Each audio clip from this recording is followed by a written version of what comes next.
Looks like you're ready. Click here to start streaming. Okay. Oh my goodness. Ay caramba. Whew. All right. I feel like I'm here. Okay, everybody. I hope you all can hear me. I really hope you all can hear me. Ooh. Oh my goodness. Where are we at? Can you all hear me? Okay, there we go. Can you all hear me? I hope you all can hear me now. I don't know. Okay, where are the comments? Stop chats. No, we're going to continue to chat. Hang on, you guys. I pop out chat. There we go. No, that's not what I wanted.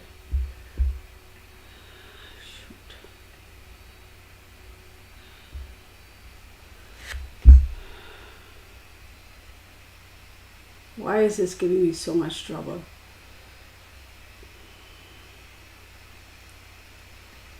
I thought I just had it. This is frustrating. This is not good. Your channel. Okay, let's go. Go live. Live. Okay. Live. Not that live, silly.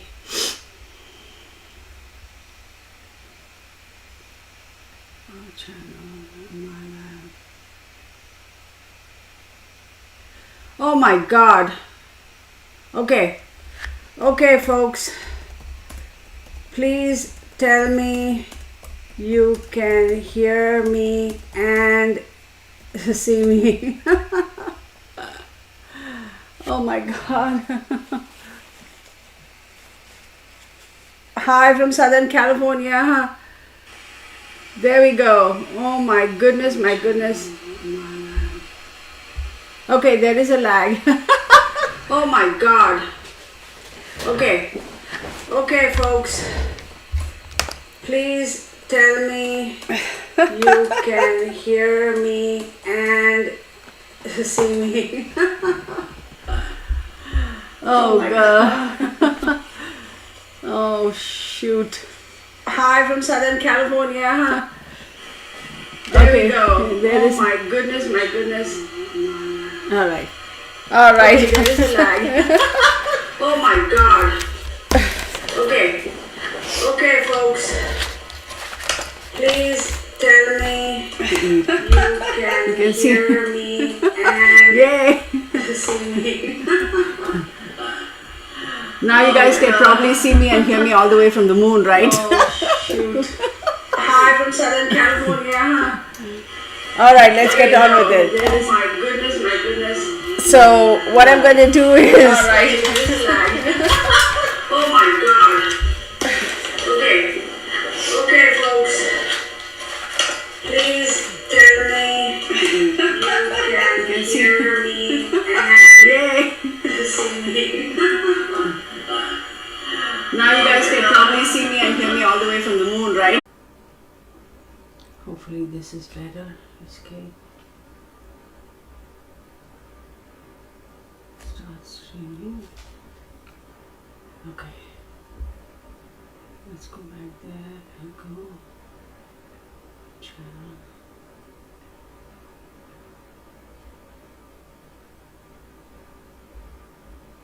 Okay, let's go live.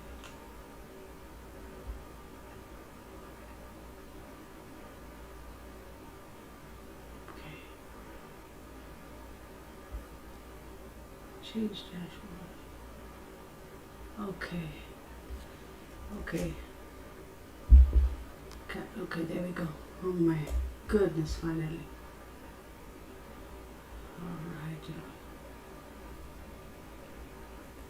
All right, are we up? Can y'all hear me? Can y'all see me, y'all, everybody? Got it, girl? Oh, good. Okay. Okay. Can you see and hear me? Perfect. Okay, yay. Thank God. Oh my God, you folks. I am so terribly sorry. I thought I had the hang of this, but clearly not, because, and I was very confident. I said, okay, it's all set up. I don't need to worry about anything. We're good. It's all good. Everything is fine. And then lo and behold, we have this issue with the this camera business going on. Okay, great. And you know why? I am having some trouble because I was a little delayed. And when I came in here and I sat straight and I got on the computer. I didn't say my prayers, which I normally do. And my spirits are saying, there you go, take that. So give me a second. Let me just say my prayers. Okay, give me 1 second.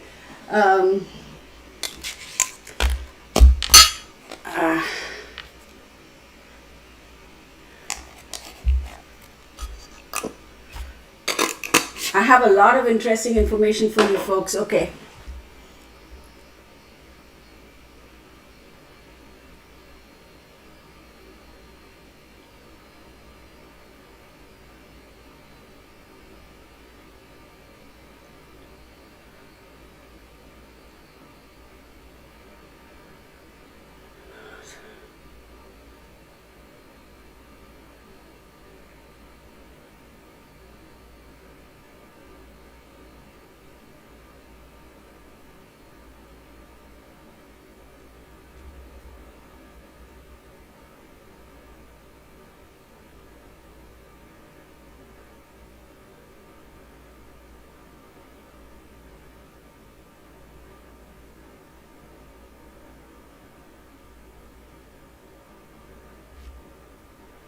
Okay, thank you guys. Thank you for being so patient. Oh my God. Okay, so we're good, right? We can hear, we can speak, we can do all that stuff. All right, you guys. So the premise of this whole, the one thing I don't know how to do is how to like expand my little screen over here. I want to be able to see your comments, but then I also want to be able to see, what I'm doing here on the computer, So, yeah, so glad. Okay, let's try. All right. Okay, all right. There we go. So we do have a lot of things. I have a lot of things here for you guys. Okay, the whole premise of this live stream was, oh my God, what time is it? 20 minutes late. Ooh. Okay, I'm a bad girl. I promise I'm going to get better at this.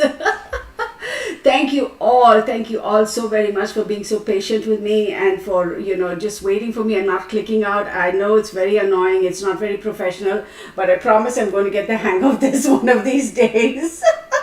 So, I got a lot of stuff that, I definitely want to share with y'all. And a lot of y'all had asked, can you share some information? Do you have coaching classes or teaching classes? I don't coach or teach per se. There is a very small group of people like who on and off they get together with me and they'll be asking some questions. Hey, we're stuck at this particular thing. How do we deal with it? So it's not like a paid for class or something like that. It's just something I do because they're a good group of friends and I've known them for a while and that sort of a thing. So I decided why not share some information here with you guys. One thing I would say is, just because you're watching my channel and watching what I'm showing over here doesn't necessarily mean that I am the be all and end all. I've never thought of myself like that. Okay, this is just my knowledge. This is just what I have been using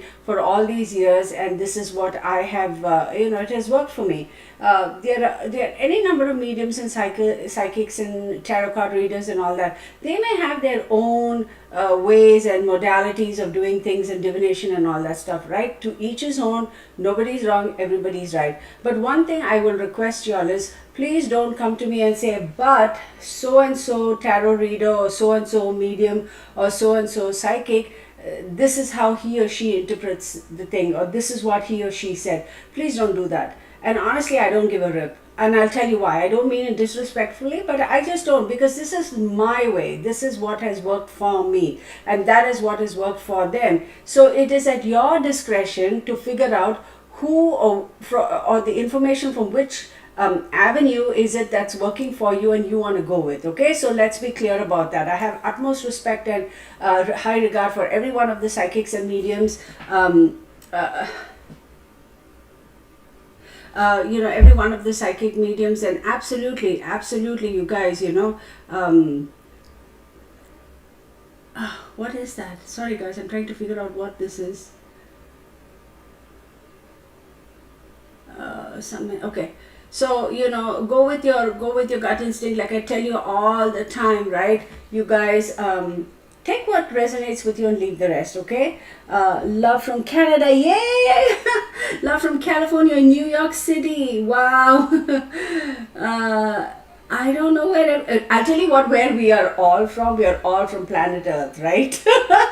So, love from UK, hey, hello. Bex C, okay, Victoria, British Columbia, I love it. I've traveled there quite extensively.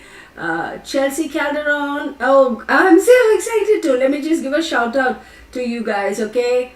Colonel Spin, look at you guys, Renee Z, Butterfly Plants, Charlotte Brooks, oh my god, you guys, and all my wonderful people, Erica T, Afrohuman, Jeanette and Melissa, of course, I'm sure she's here. I think I saw her. Mary Elizabeth, P. Menes, Jackie Blue, Charlotte Brooks. Y'all, if I don't mention your names specifically, please forgive me, okay? It's just that there's a lot going on. All right, let's get started. So one of the questions that somebody asked me was about tarot. Before I get into tarot, let's get into what divination is per se, okay? Divination is, this is my understanding of it, okay? Divination is I wouldn't call it an art, but this divination is a form of being able to divine, or rather download or decipher messages. That's what divination is to me, okay? That is my understanding of divination. Now, there are any number of divination tools. Y'all, those of y'all who are interested in this and learning, and y'all are tarot readers and psychics and mediums who are just beginning, I recommend y'all take notes, okay? So, as far as these divination tools are concerned, anything can be a divination tool, okay? Anything, literally anything can be a divination tool. One of them, of course, is tarot, correct? And another thing is, oh, hang on guys, I'm kind of losing it here. Let's just superimpose this, so there we go. I'm just kind of trying to, there we go, now I can see everything, okay, it's all live and it's synced and all that, great. So one of the divination tools is tarot cards, okay, then you have divination tools like this, let me show you, like this, right, the divining rods, right, then you have, this is also, the pendulum is a divination tool, right, any number of things. Then you have your shells, your cowrie shells, right? And then you have, let me show you cowrie shells, right? There you go. Cowrie shells is a form of divination tools. Then you have rune stones, and then, the Chinese people, they have those sticks, right? I don't know what they call those, or rather the Asian people. Then I know certain cultures, they use bamboo, okay? Bamboo kind of little, it's almost like this big, okay, and things are inscribed in it. They use bamboo. Then of course you have your these thingies, right? All of these are divination tools.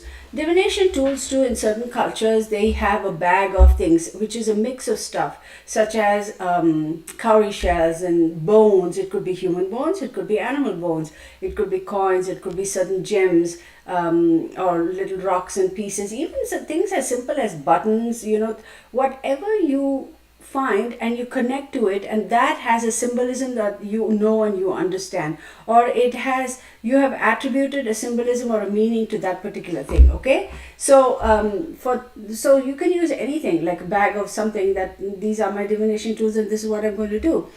Now, one other thing that I'm going to touch on, which is very, very, very essential, which I think there's a lot of misconception, a lot of, what's the word I'm looking for? A lot of, high drama and like fear and all that. That is the Ouija board. This is my understanding, okay? Let me preface that. This is my understanding. To me, Ouija board is a tool. It is just a divination tool. Now, here's the thing. How you utilize it, how you handle it, what intention is it that you have, why are you using it, for what purpose, all those things make a tremendous amount of difference in terms of what your experience is going to be. Now, those same rules apply to any other form of divination, okay? Please understand. It's literally, divination is you are opening a channel to allow the spirits to give you messages or to guide you. If you have questions, to give you answers, that sort of a thing. It's just, let's not say question and answer, let's call it messages and guidance. So these things are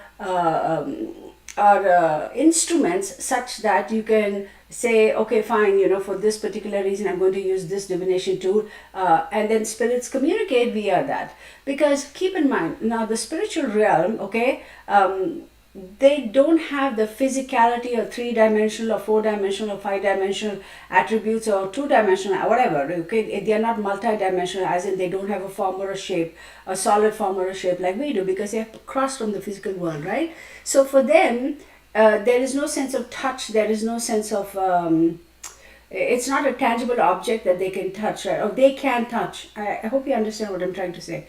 So for them, it doesn't matter what divination tool you use. They're just looking at a conduit, an avenue, a way to be able to communicate with you. Now with the Ouija board, I'll tell you guys, I have used Ouija boards. They say, oh, don't use Ouija boards by yourself and that. No, I have actually used Ouija boards by myself in this very room. Now here's the thing. Regardless of what kind of divination tool you use, even tarot, okay, regardless of that, if, like I said, your intention is clear, okay, if you know how to filter energy that comes in, if you know how to control what or determine, I wouldn't say control, but control to a certain extent. If you know how to determine if the energy that's coming in, that's wanting to communicate with you, is a light, positive energy, or is it a dark, negative energy? If you can differentiate and determine, then you can put a hold and say, excuse me, you are not welcome here. Thank you very much. Goodbye. And allow only the positivity and the light energies to come forward. But that's the thing. For the most part, a lot of people do not know how to differentiate. Okay, and when they don't differentiate, they are unable to protect themselves, because clearly if they knew how to protect themselves, they would know how to differentiate. Common sense, duh, right? So if you don't know how to protect yourself, then clearly, right, there is going to be negativity that's going to be stepping through, because they are also wanting to communicate with us, right? And then that's when things go haywire and you have residual energy and, attachments and this and that, which is not a good experience by any shape or form, okay? Now, I will say another thing. So a lot of people have said, I want to be able to communicate with an individual, okay? He or she murdered so-and-so, like let's say family member A murdered family member B. I want to communicate with family member A and say, why did you do that? That sort of a thing, okay? We know cases like this have happened, right? So then what happens is, you have to understand, was that person like clearly a negative, I won't say, see, I hate to use certain words, but let's go with it. Was that person really a criminal or an evil person, or just in that moment of madness that, something happened and he or she murdered him or her or something like that? But as we all know, right, in modern mankind, we've all experienced this. There are people who are serial killers, there are people, and they've all passed. You got to be careful with those kind of energies. Yes, can you channel them? Yes, you can, but you have to be careful, because those are the energies that can form attachments, okay? So let's stop with that, because that can go into a different direction. So basically, anything can be a divination tool. Know how to use it. Be very clear about what your intentions are. Why are you calling? Why are you divining? Why are you wanting to divine? What are you wanting to divine? And be careful as to, can you handle, okay, the energy that's coming in. If you are not sure about that, I recommend you don't get into it for a while until you kind of get a little bit more confident and that sort of stuff. So now, as far as tarot is concerned, a lot of people ask me, so we finished divination tools, okay, I got a checklist here. See, I've got a whole checklist here and ticking off so we don't go off tangent. I again sincerely apologize, y'all, if I'm not going to be answering your questions here, because I intended for this to be like a little training session. I mean, not that I know it all, but also a little live stream where I can share my knowledge, okay? And I, again, limited knowledge. Tarot. Now, how do I select a tarot deck? We do have two traditional tarot decks. One is the Lenormand and one is the Rider-Waite, right? That kind of a tarot deck. So there is a little bit of difference in terms of, let me get the Lenormand for you guys. Where is my Lenormand? Right, Kepler. I'll pull out my tarot cards as we go because there's so many of them. So we do have, let's call it like, you know, the one school of thought and another school of thought. Now let me tell you, neither of them are wrong, okay? It just depends on how you want to do it. Now I just pulled out this one. This is a Lenormand, okay? Lenormand, they have a whole bunch of, you know, the whole bunch of them. So Lenormands typically are a smaller deck, right? They don't, as you can see, it's more, wait, that doesn't help. They're just, okay, I'm just going to show you some cards. All right. Those kind of cards, right? So they are usually like 36 cards, and there is a very specific reason why they have that. Because with the Lenormand, my understanding is that they do not see a need for the major arcanas, okay? A lot of people, you know, you call the major arcanas, minor arcanas, the pip cards, this, that, whatever the terminology is, let's not get into it because everybody has their own way of, you know, looking at things. So, I got burnt, y'all, today. The past 3 days I've been out and it's like now my strap is like sitting right on that spot and it's hurting like hell. Okay, so you have the Lenormand, the one path or one thought process or one school of thought, and then you have the other type of cards, which is these guys, right?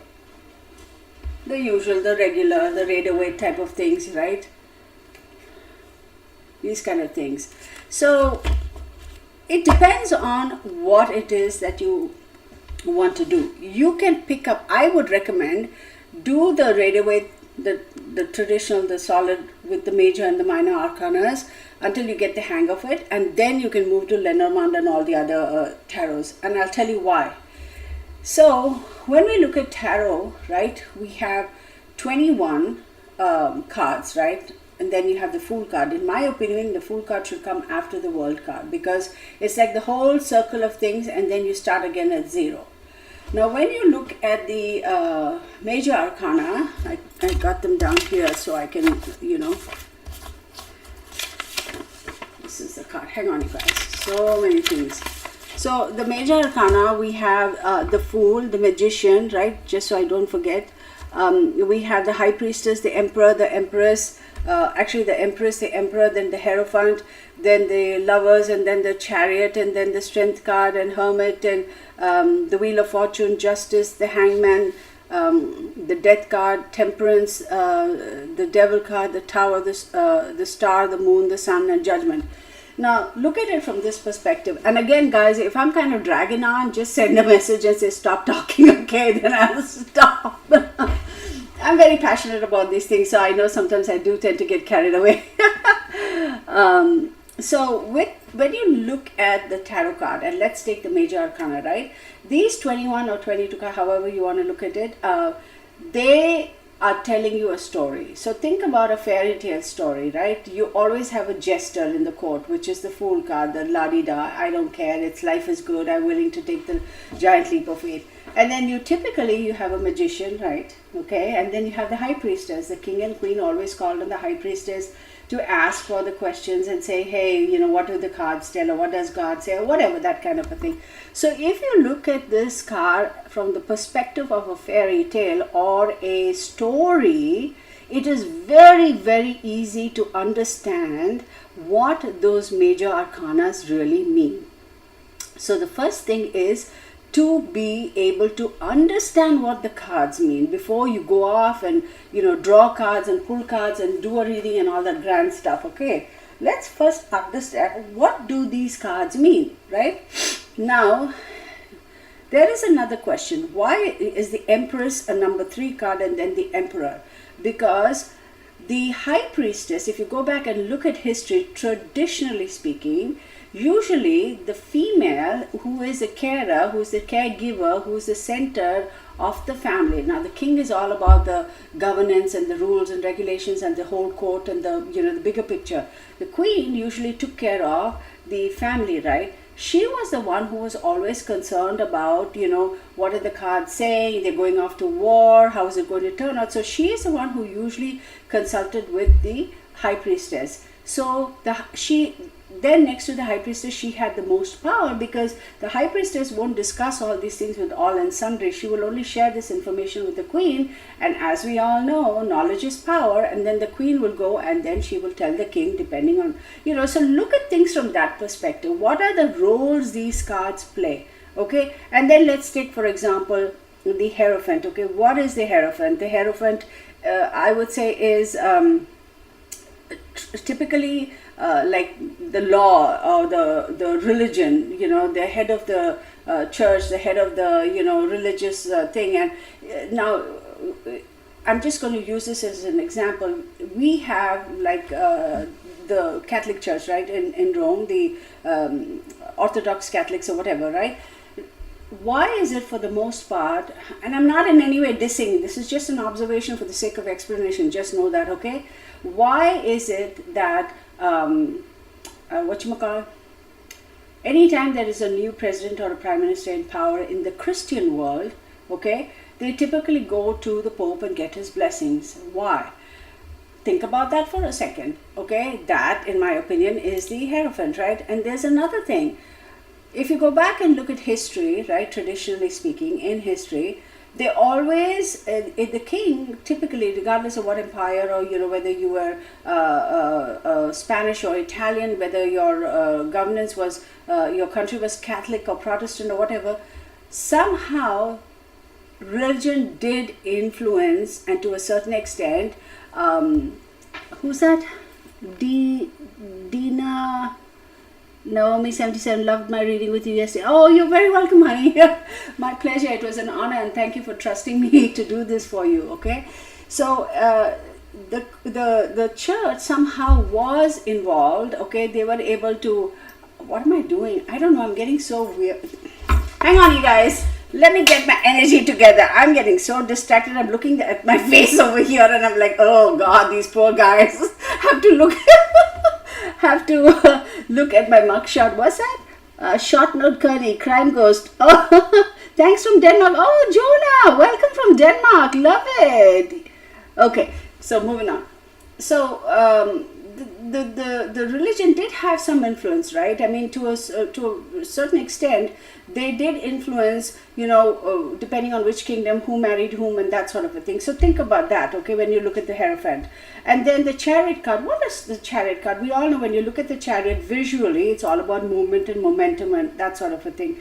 So if you look at these cards from that perspective, you will clearly understand the basic meaning of the symbolisms. Okay, the basic. Okay, that is important. Now let's get on to something a little bit more. So you say, okay, Kirtana, we have all these major arcanas. Yeah, we know the basic meaning, right? The Chariot is the wheels and yada yada. We know all that, right? But how does that translate how does that then morph into a reading or telling us a story? Now that is a very important thing. When you look at it from a basic perspective, okay, when you look at it from a basic perspective, you guys, I'll tell you something, they all tell us a story. Let me show you an example, because now I'm going to segue into the whatchamacall, the minor arcana, okay? Let me give you a simple example, okay? Hang on one second. Let me pick the cards, okay? It's really very interesting, but after all this, the most important thing, you guys, I will tell you, is the fact that how you interpret the messages that are downloading, that nobody can teach you. If anybody says, I'll teach you those messages, I'll be like, run the other way, okay? Let me show you something. Okay, let's take, okay, give me 1 second. I'm just picking some random cards, and I'll show you those cards, and I'm going to ask you some questions. Think about it for a second. Okay. All right.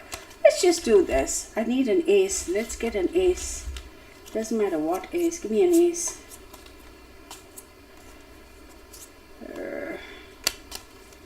Where is an ace?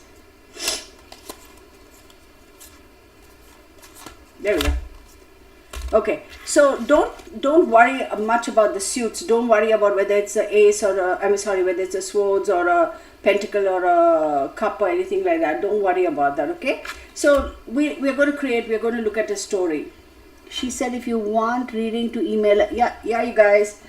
All right, so now we have a ace of swords. Forget about the fact that it's a swords. Just don't worry about that. I'm going to show you these cards. Okay, ace of swords. Okay, then we have the Fool card, okay, then we have the Six of Swords, okay, then we have the Strength card, then we have the Page of Pentacles, okay, the Hanged Man, and the Ten of Cups. Now here's the thing, here's a story I'm going to tell you with just these cards, okay. We have the Ace of Swords. So this is a great opportunity somebody has, okay. They have that opportunity, and then they're going to grab that opportunity, and they're going to go, I am willing to take a giant leap of faith. I am good. I'm going to take a giant leap of faith. Yes, I understand that there is a little bit of fear of the unknown, right? I don't know what's, but the giant leap of faith. I am going to take a giant leap of faith. So this individual has a great opportunity, takes this giant leap of faith. Then what does he do? He decides to go off on a little journey, okay? Just look at the symbolism, the pictures, pictorially, let's figure this out. So he's going off on a little journey, all right? So he goes off on a little journey, okay? En route, he has a few struggles, and then the Strength card pops up, and the Strength card says, yeah, maybe the journey is a little bit difficult, but hang on, hold on, you have the strength to deal with it. Your explanations are brilliant. Thank you, Paula. So so the universe is saying, have some confidence. You know, you have strength, and be strong. You will accomplish whatever you need to accomplish. And then he says, yeah, but this is what I want. This is really what I want. Okay. And the strength, and then this is what his final agenda is. So this is his goal, right? And then what happens is he is kind of stalled because now something transpired. Remember the Strength card popped up? He's in a situation of waiting or being in a state of limbo or having to hurry up and sit on your hands. And then after all that stuff, he ends up getting, let me see. Let's just pull out I don't know where the Star card is. Dang it. Come on. Where are you? Oh, well, she's hiding from me. Whatever. So let's say the Star card pops up. So the Star card pops up, and the Star card says, look, you know, you are going to get support from an unexpected source. There will be balance. Don't worry about it. And then what happens? Somebody comes in with a great opportunity or an announcement. So this was a little story I told you, right? So if you look at the cards pictorially and figure out what story they're telling, go through every single card. So when you buy a deck, I recommend, it doesn't have to be an expensive deck. It doesn't have to be a fancy deck. Please don't do that to yourselves. I mean, unless of course you want to go bigger, then yeah, you know, just get a regular deck, you know, from wherever, whichever vendor is selling, I don't know, find a deck, just play around with it. The deck doesn't have to be your... Here's what I say to beginners. Right off the bat, 23 Marmar 1, hi. Crime Gross, hi. Crime Gross is saying hi to Sonia Crow. Okay. Eddie T, hello everybody. I love you guys.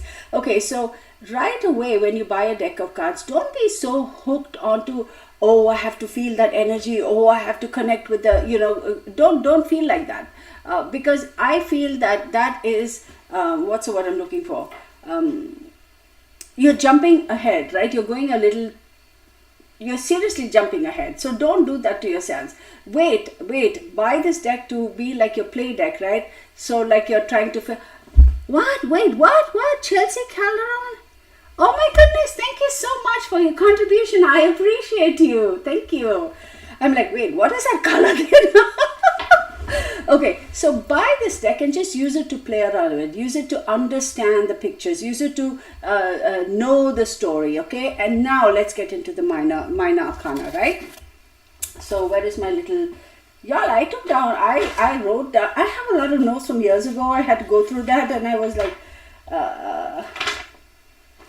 wait, hang on one second. As usual, she doesn't have everything organized because, she flies by the seat of her pants, okay? All right, so let's look at it. What are aces, right? When you get a deck and you look at the ace, the number 1, like even from a numerology perspective, from you go 0 to 9, ace symbolizes 1 and ace is new beginnings or new opportunities, right? Think about 2. What does 2 symbolize to you? Just common sense. 2 symbolizes duality. It symbolizes partnerships. It symbolizes 2, a pair, that kind of thing. 3 is teamwork, right? It's teamwork, creativity. 4 is stagnation or stability, okay, or celebration, or being a little bit, look at just the numbers. And then 5, what is 5? 5 is typically chaos, it's drama, it's like a little bit of exchange of words, crossing swords, crossing wands. 6 is all about communication and relationships. 7 is reassessment, okay? So you have gone through the new beginnings, you have paired up with somebody, the partnerships, there is teamwork. Yes, there was a little bit of stagnation and you figured out, who's that? Claudia Day, thank you. And there's a little bit of stagnation, a little bit of sitting back on your hind and say, Sherilyn, thank you. Sitting back on your hind and say, I was going to say hindy, but that would have been inappropriate. Sitting down, okay, and taking a bit of a rest, okay. And 5 is like, okay, you've rested, now you're back again, you have a little bit more energy and you're ready to go. And sometimes that Joanna Coben, thank you. Is that Danish Krona? Is that correct, Joanna? Thank you. So you have that energy, and if you are unable to I love that. Oh, look at all those little guys. Y'all are distracting me because now I'm like, what? Okay, so when you wake up from a rest, you suddenly have energy, right? And that energy, if you don't harness it properly, you can get a little, a little bit feisty. So that's 5. And 6 is, again, you kind of, you're going over like the clock. Think about the clock too, right? 6 is like, okay, fine, it's all about community and, whatever. Let's settle down and enjoy a little bit. 7 is, I've done all of this. Now I want to sit back and assess what needs to be done. I'm going to step back and look at things and see what really needs to be done. Once you figure that out, you get to 8. 8 is about tweaking your work, okay, finessing it, polishing it, making sure all the rough edges are gone and that sort of stuff. And once you do that, 9 again is a number where you are like almost there, but still there's a little bit more work that you need to do, okay? So with that, what happens is once you figure out what work you need to do, there's a little bit of isolation with 9, yeah, because you're thinking, I am just so close to the finishing line, what else do I need to do, right? So once you figure out what you need to do, then you go all out and you say 10 is completion. This is a general understanding of the numbers. So that's as far as the minor arcana are concerned, the numbers. Now let's get into the people, the pages, the knights, the queens and kings. Aces are typically considered to be, even if you look at all this in terms of, there are some tarot readers who go, I do that. When somebody asks me for specifics about, age related and things like that, I actually attribute these to ages of people. So typically aces are, young kids, right? Really young. Okay, let's say, you can say up until 0, up until maybe 3-4 years, 5 years. Okay, and then you can go on like that, increments in the age, in the number. The pages are, I would say, teens up until, let's say, like 18 to 28 type of age group. And then you have the knights. The knights are typically like late, like I would say 30s, okay? 30s would be the knights. And then the queens, of course, we know are, older, mature females who are definitely above the age of, I would say 40 or 45. And kings, the same thing too. Now, pages doesn't necessarily have to be boy or girl. It could be either or. And knights too doesn't necessarily have to be boy or girl, people in that age group. And queens, of course, feminine queens, and the kings, right? So that's how you would think of these numbers, because it'll help you understand a page is coming, a knight is coming. So it'll kind of give you a hint. Does it always be like so clear that yes, this person is going to be in that age group? But for the most part, even if they're a little bit older, you know how they say, I'm a young 50-year-old or I'm a young 60-year-old. So age-wise too, they may be a certain age, but maybe the mannerisms, the outlooks in life, the way they conduct themselves could be a little bit more younger or older. It could be a page, but then he or she may be a little bit more mature and may have the attributes or the characteristics of a king or a queen or even a knight, right? So think about that. So that's that. Now, y'all, I am going full on. You asked for it, now you're stuck with me. You're going to hear it all. Okay, now let's get into the where am I going? Tarot cards. Where did I put it, girl? Oh, here's my glasses. I was searching for it all along. Hang on, you guys. I promise I made notes and I kept everything here. And now, of course... Hey, wait. Is it here? No.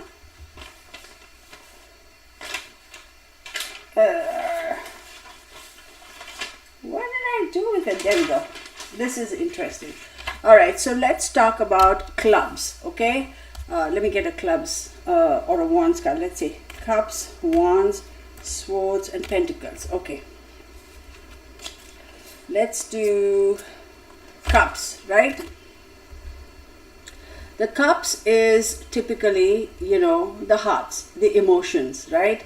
It's Cancer, it's Pisces, all those emotional, wait, short note, you are so helping me really understand these. So, you're very welcome. Hi, crab. Okay. Hello, Anna Hearn. Hello, Paula Webb. Okay, Paula, you asked for it. Okay, so the cups, as you can see, well, cups typically, yes, emotions and that sort of thing. But one more thing, keep in mind, and yes, it's usually the watery energy, and it's the moon, related to the moon. As we all know, the moon is, emotions and that sort of thing. But keep in mind, the cups sometimes can...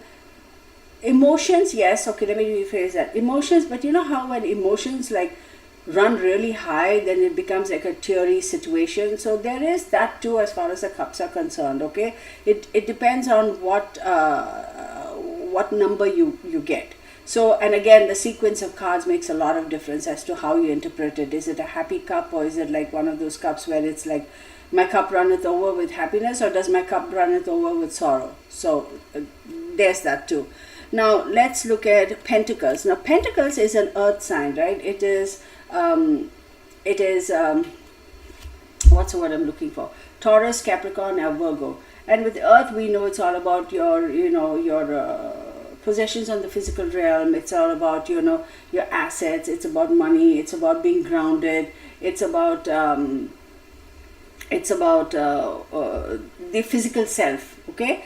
that sort of thing. Now, as far as the pentacles is concerned, the same thing. So when you have one of pentacle, you have a great opportunity. And remember, the two of pentacles, you have choices. And then as it grows, 10 of pentacles is having everything. So that's how you would look at it. Now, same thing with the swords. Swords is cerebral. It's air. It's Libra. It's Gemini. It's Aquarius. With the air energy, you know how the air, when the wind blows, it could be cool and nice and pleasant, and then when it blows hot, it's like that's enough. And then when you have a forest fire going on or some embers somewhere and this wind comes in and kicks it up, it creates so much drama and so much destruction. Think about that. That really is, you know, the air energy. That it can fan your flames of passion, or it can be so strong that it'll basically blow everything out. So that too, look at it from that perspective. And the wands. Now, what are the wands all about? It's a very fiery energy, right? It's Sagittarius, Aries, and Leo. It's all about let's go, let's do it, let's, you know, action. And think about people too, Aries, Leo, and Sagittarius. Let's not get into what's in their chart or not. Let's just look at the overall understanding or image of Leos, Aries, and Sagittarius. They're all go-getters. Not that other signs are, but these people are a little bit more action-oriented. They're a little bit more physical in terms of let's go out and let's do it and let's try it and that sort of a thing. So that's the wands energy. Now, this is something that might help you guys. So if you are taking notes, let me go through it. Clubs, okay? Clubs is fire. And fire is the wands energy. So clubs and wands are the same. It's so wands are lights, creativity, fire, and it also defeats darkness. Cups are all about dreams, emotions, and tears and passion. Pentacles is shadows, the physical body, earth, and objects of possession. Spades are demons, thoughts, and intellect. So when we use words like demons and all that, I mean, please don't go and think anybody who's an air sign is like, you know, no, it's not that. Remember, think about how your thoughts contribute to your actions. You have to have a thought to have an action. You cannot have an action without thought, right? Your brain is telling you what to do and you do it.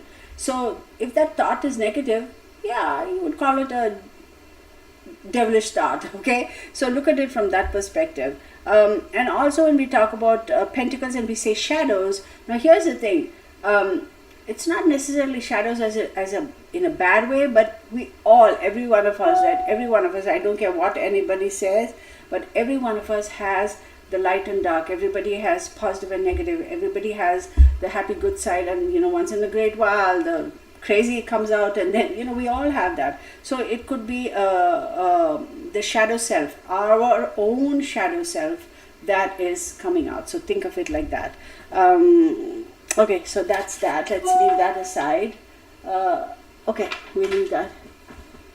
Okay, so let me shout out to, please hit it when it first thinks something, I don't know. Okay, exactly. Okay. I'm getting sidetracked. Let's not. Okay, so that's tarot, right, you guys? So that's as far as tarot is concerned. Let me check that off. A lot of people asked me, somebody had said that, I think it was John from Denmark. She said she got a particular deck and she was still playing around with it. Yeah, absolutely enjoyed, guys. Here's the thing for me. Let me tell you, share a little bit of story information as to how I have come upon my collection.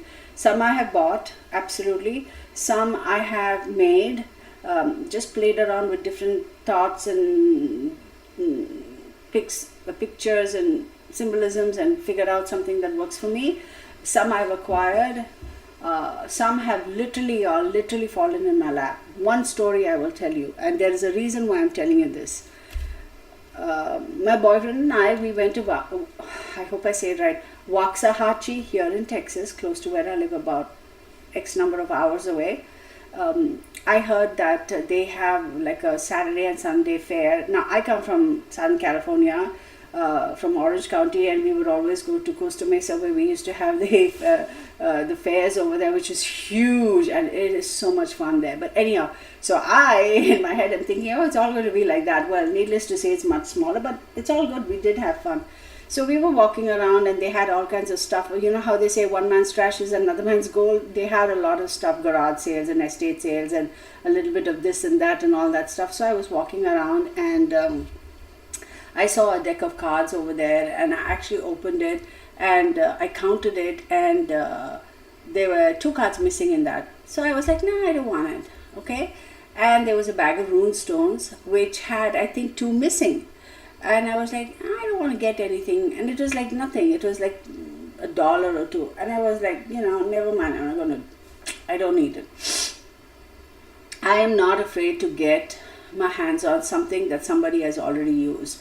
People say, oh, you shouldn't do that, the residual energy, that's all bah humbug. If you know how to cleanse it and re-energize it with your own energy, it's nothing, okay? Mary Elizabeth, thank you. So here's the thing with you guys. Thank you guys for your contributions. I mean, I'm blown away. I'm like, oh my God, you guys are really, really kind and very generous. Thank you. So we walked away and we were looking at other stuff and, that sort of a thing. And we were just about to leave, like we were maybe 10 feet away from the exit. And you had to cross the street to go to the parking lot where a car was parked. This lady comes running behind me and I was like, oh, I stepped out of the way because I thought I was blocking her. And she stops and she said, Miss, I have something for you. And I said, yes. I said, did I forget something? She says, no, here. And she gives me this bag of stuff. And I'm like, this isn't mine. And she says, it is now. And I was like, I'm looking at my boyfriend and I'm like, oh, what do I do? Like, what is it? What do I do? I mean, I knew it wasn't anything bad, but I was like, what do I do? And she said, you can open it. And she says, I want you to have it. And I was like, okay, thank you very, very much. How much do I pay you? I think I said, how much do I owe you? And she said, you owe me nothing. And I was like, thank you, ma'am. I really appreciate it. And then just as I said that, she took off, she walked off, and I couldn't see her. Like literally, I mean, it's so bizarre. I was like, where'd she go? And she must have blended in the crowd or I don't know what. I couldn't see her. Okay, I couldn't see her. I couldn't find her. And so I was looking at Mark and he's like, okay, if you're done, let's go. I said, okay. So we went to the car and put her in the boot. And then I went and sat up front and then I was like, no, hang on. I want to see what it is. So he's saying, are you worried there's going to be a head in it? I was like, come on, Mark, stop messing around. So I went back, opened the boot, and I sat there and I opened it, y'all. There were 6 decks of cards, okay, that go back. I went and researched it. The newest was 80 years old and the oldest was 110 years old, okay. There were those decks of cards. She had some other stuff in it which I didn't know what it was. It was like shreds of paper in it and I couldn't make out what it was. There was nothing written on it. I figured it was just wrapping paper, so I threw that away. There was a whole, remember that bag of runes I told you there were 2 missing? It was that same bag of runes and it was all together. I counted it, and that one other deck that had 2 cards missing, it was that deck too, and I counted it all and it had all the cards in it. I never saw that lady. I turned and looked for her and I couldn't find her.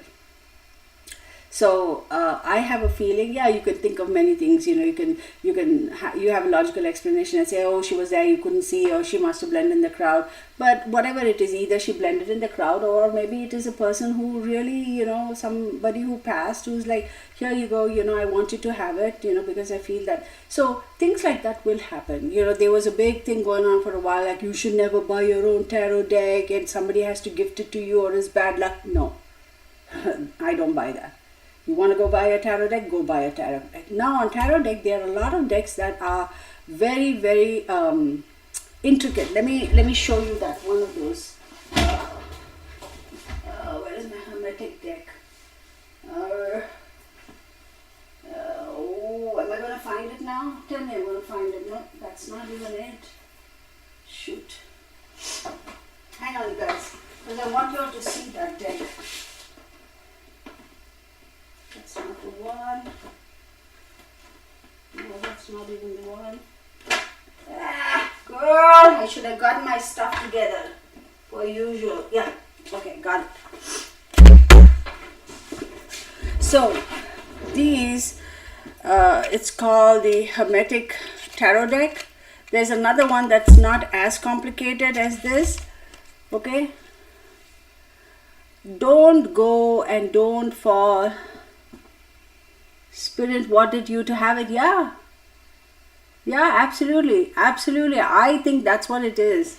I really think that's what it is, because I mean, I'm 5'10", okay, I flats barefoot, I'm a tall girl, I can see overheads, so I would have recognized her. But oh, thank you. Yeah, I figured.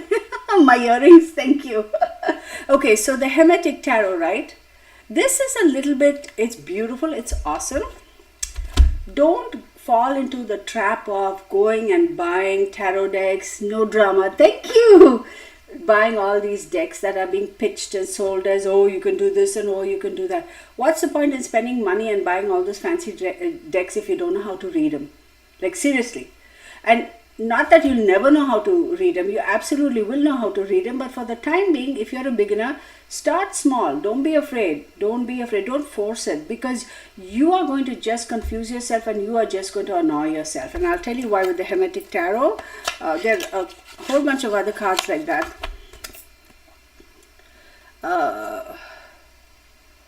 Where is this guy? Let's just take these.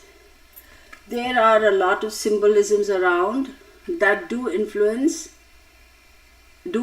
how to read, how you read or interpret these cards.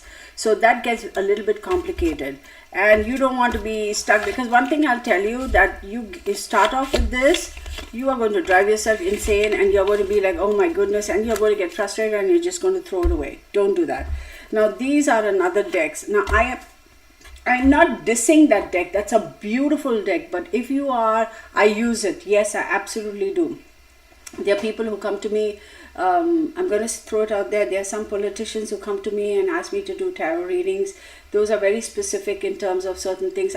Please don't come at me as to how could you do that. For me, it doesn't matter who you are, what your station in life is. If you want me to read a deck for you, do a reading or whatever, I'll do it. Subsequently, I find out that they are who they are, and I'm like, oh, okay, I didn't know. Well, whatever. So those are used. I use it for very, very specific reasons. Okay. Now, I'm not bad-mouthing them. They're beautiful. If you have it, if you understand it, and you know how to use it, have at it. They're awesome. Now, this is the.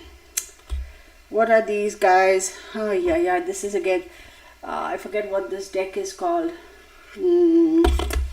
What is it called? Somebody asked me the other day about it, and I was like, hang on. The Tarot de Marseille. Okay. I have a whole bunch of these, like some of them going really years back. If you are a beginner, don't even venture into these, and I'll tell you why. You will get confused, okay, between the swords, okay, here. Like, you will get confused in the symbolism, like, it really, is it swords or is it wands, like, what the hey is it? So, and then you of course, the cups you can tell because clearly it's cups, right?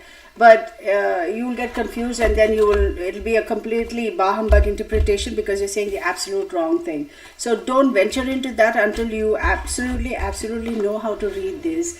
I recently had somebody who, I'm not, shoot. Oh, I'm sorry, did you get mad at me? Don't be mad at me, I'm just helping people. It's like, how dare you say that about me?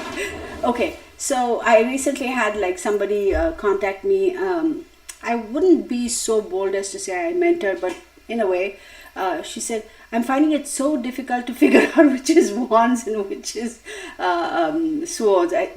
So the whole meaning will change, right? So hold off on those things for a bit. Okay, moving on. So we're done with tarot, right? I hope no more questions on tarot. All right.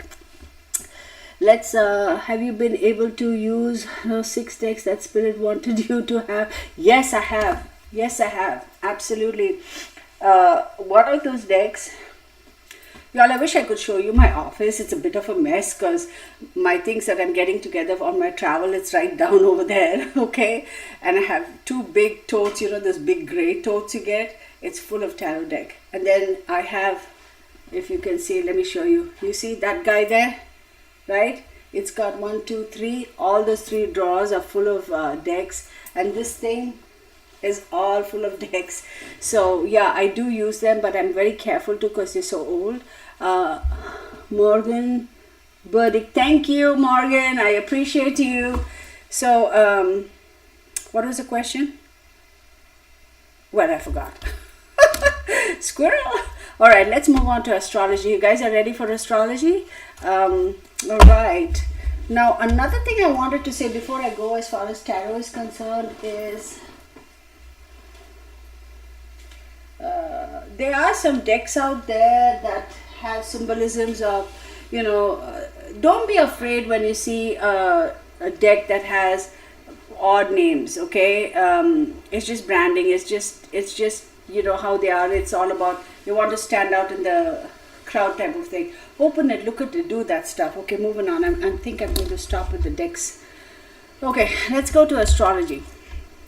Now, I think I had said, you guys ready for this? Oh, we're already 1 hour into this. Well, I started late.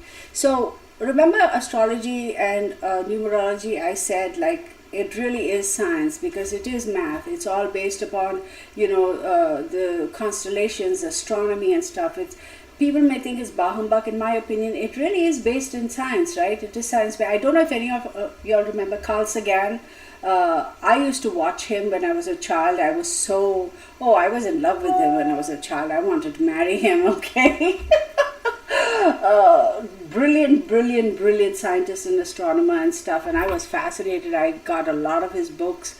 I used to watch his shows, and every time they came up and they said he was on some kind of a show or an interview, I would be glued because it was so fascinating to me because I was able to correlate and understand the science aspect of it to, astrology and numerology and that sort of stuff, right? So, like I said, it is science. Now, what do I mean by science? Let me show you a picture here. If you look at astrology, right, for the most part, they do, you better not be missing because I'm going to flip it if this paperwork is vanished. Okay, oops. Okay, let's see. This is a lot of information, you guys. Okay. Typically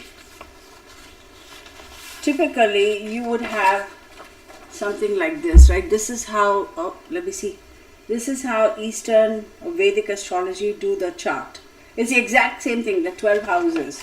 But in the Western astrology, it is a circle. It is done like this. Okay? So, every person's chart is divided into 12 little pies, right? Pie shapes. Does 1111 or other repeating numbers kind of mean you're on the right path? I think I heard it somewhere and it seems to correlate when I see it. So, like I said, how you interpret signs, okay, signs that are given to you is at your discretion. Don't worry about what people say about it. If, like she said, Delvin Haight says, whenever you see a purple butterfly or see 1111, and something good or nice happens, something positive happens, and yeah, it is a sign, right? Take it, that's a symbolism, right? So take it for what it is. Absolutely. Waking up at 3:23 in the morning, I have a habit of waking up at that time, and they say that is the quietest hour before sunlight. Some people say, wait, the angelic number 911 is immensely spiritual and karmic. Encountering 911 over and over is a message of spiritual enlightenment. The spiritual meaning is that you are ready to grow and expand. It's time to manifest your dreams.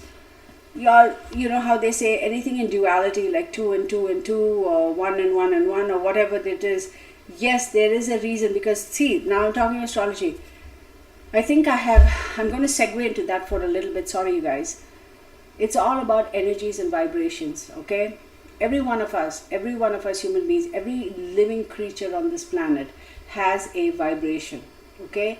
We are all contributing to the overall vibrations of the universe. Look, Emre says, I took astronomy in college, all math. The teacher took mercy on me because I always made a telescope. labs under the stars, more fun because I was so fascinated by that. Yeah, it is fascinating. So, where was I going with it? It's all about the vibrations and the energies, right? So we all, like, you know how they say sound, right? Sound waves, light waves, right? It's all energy. And if you look at the frequency of it, what is frequency? It's a series of numbers, right? That's frequency, right? So when you look at these numbers, 911, 1111, 111, whatever that is, it's all frequencies, and those are specific vibrations where you are close to being in tune with the overall universal energy or the universal vibrations, right? Or the vibrations of the universe. So absolutely, that is a positive thing. Another thing I'm going to say is, people, say, oh, it's a witching hour and this, that, and the other. I wouldn't go so far as to be so dramatic and say witching hour, yeah, whatever. But it's the quietest before sunrise. It's when you're in the deepest of sleep, right? That's when whatever thoughts and dreams you get, they say it's going to come true. Typically, that's the old wives' tales, right? But my experience has been, whenever at that period, that short window of time, whatever messages I get, I've had some weird experiences and some awesome experiences, and I've written them down. I guarantee that those have come to be. And for me, I pay attention to that, okay? Because that's when your body, your mind is at its most gullible, okay? At its most, so when you're so totally relaxed, obviously you're gullible, right? You're vulnerable, right? And the doors of communication or receptivity, recepticity, okay, is more open and easy for messages to be downloaded, okay? So that's that part of it. So anyway, let's get on with the horoscopes, with the astrology. So every chart has 12 houses. It's a pie, right? Each of the 12. And each little pie is attributed to a specific house, right? Your first house all the way to the 12th house. Now there are specific reasons, like in the tarot, you have 1 to 12, right? You have ace all the way going up to 10, and then of course they are 14 because you have the page and the knight, which we attribute to the north node and the south node, or you can attribute it to the vertex, or you can, that sort of a thing, or the median. So if you look at the 12 houses, each house has a specific resident, and each house has a specific owner of that house, right? There is a property owner and there's a resident. Sometimes the resident could be the property owner, sometimes the resident could be a tenant, correct? So if it is a resident owner in that house, he's comfortable because it's his kingdom. The house is built per his specs. He has everything set up the way he wants. He's happy. He's all fine. If for any reason he has to up and go and move somewhere else, he's out of his element, right? Because it's like, you're out of your element, right? You're not used to this. You're not comfortable here. This isn't home. So you're going to be a little bit kind of skewed. Your energy is going to be skewed. That's how the planets and all affect us. Now, having said that, if it is a tenant who's living in that house, right? A tenant may sign a contract for a year. A tenant may sign a contract for 2 years. But something happens and the tenant says, you know what, I want to extend it. I want to be here for 5 years. Or something may happen and say, hey, dude, you know what, I got a transfer. I have to bail. I have to cut short my tenancy. I have to move. Things like that happen. So look at your astrology chart from that perspective. It's easier to understand. Now let's go further into this astrology. I thought I had written down. So your first house is all about the self. I think I had a better note of it here. So the first house, right, is how you present yourself. Okay, it's you. How do you present yourself to the universe, right? When a person meets you for the first time, how do you look at yourself, right? And how do they see you? The second house is value, your talents, your possessions, your ability to earn income, right? And your daily routines, etc.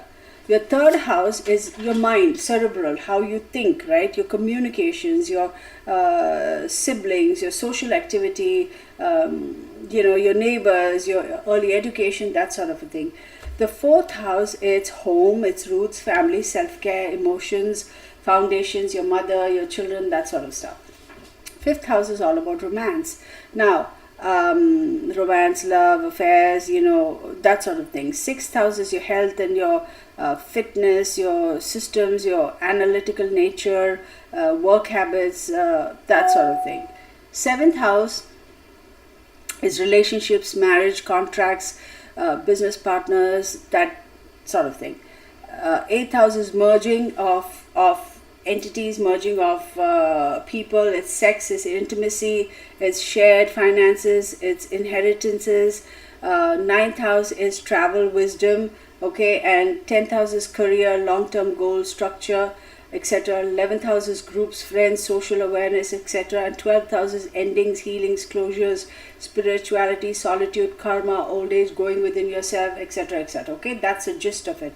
Now, how do we correlate, how do we attach, or how do we connect this to the various sun signs?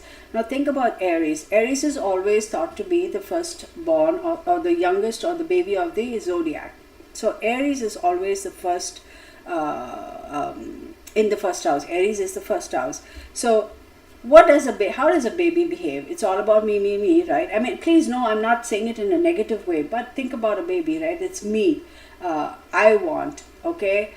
That sort of an attribute or that sort of a characteristics or character trait. So that would be Aries. It's about me, it's about the child, right? It's about how do I look? Is the baby, oh my god, the baby's so cute. It's all about the baby's cute, nice, whatever. But babies can also be extremely demanding, right? They can have crying fits and this, that, and the other. So look at it that way. Now we have the first house. It's Aries, right? First house is Aries. Aries is all about self and appearance and all that stuff. And then think about this. We end up having Saturn, okay? Let's just example say Saturn, who's the grandfather of the zodiac, he says, you know what? Wait, let's see. Isabel Flores, I'm probably behind in this video because my sister stopped by to go to the bathroom on the way to... Okay, that's funny. I've had that happen. I've had family members say, hey, you know what? I was on the way. I wanted to use the restroom. I'm like, why couldn't you go to whichever restroom that was? No, I don't want to use a public restroom. So yeah.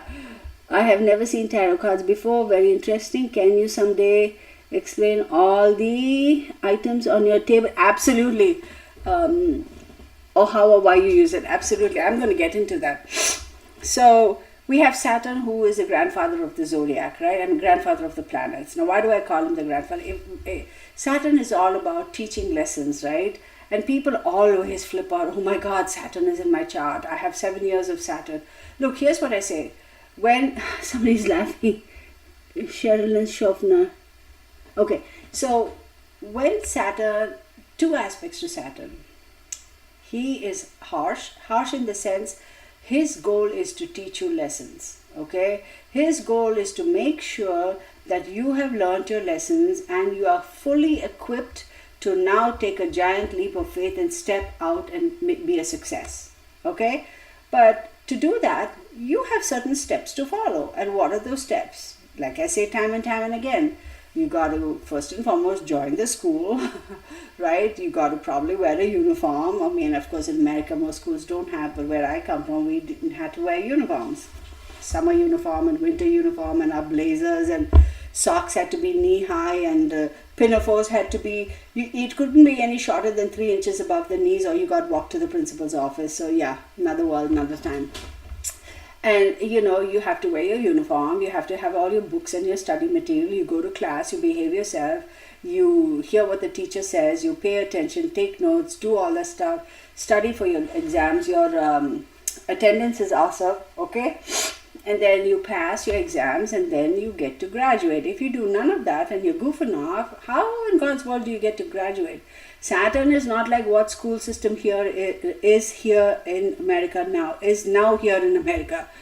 It's not like, oh, no child left behind, let's just push them all up. Okay, Saturn is not like that. He'll be like, heck no, you go back and you redo it. That is Saturn. So if you get the message, if you are willing to pay attention, right?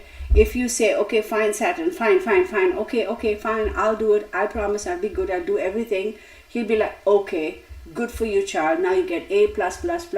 Now you get to promote, you get a promotion with honors, and because you've been so awesome, I'm going to give you a gift. That is Saturn.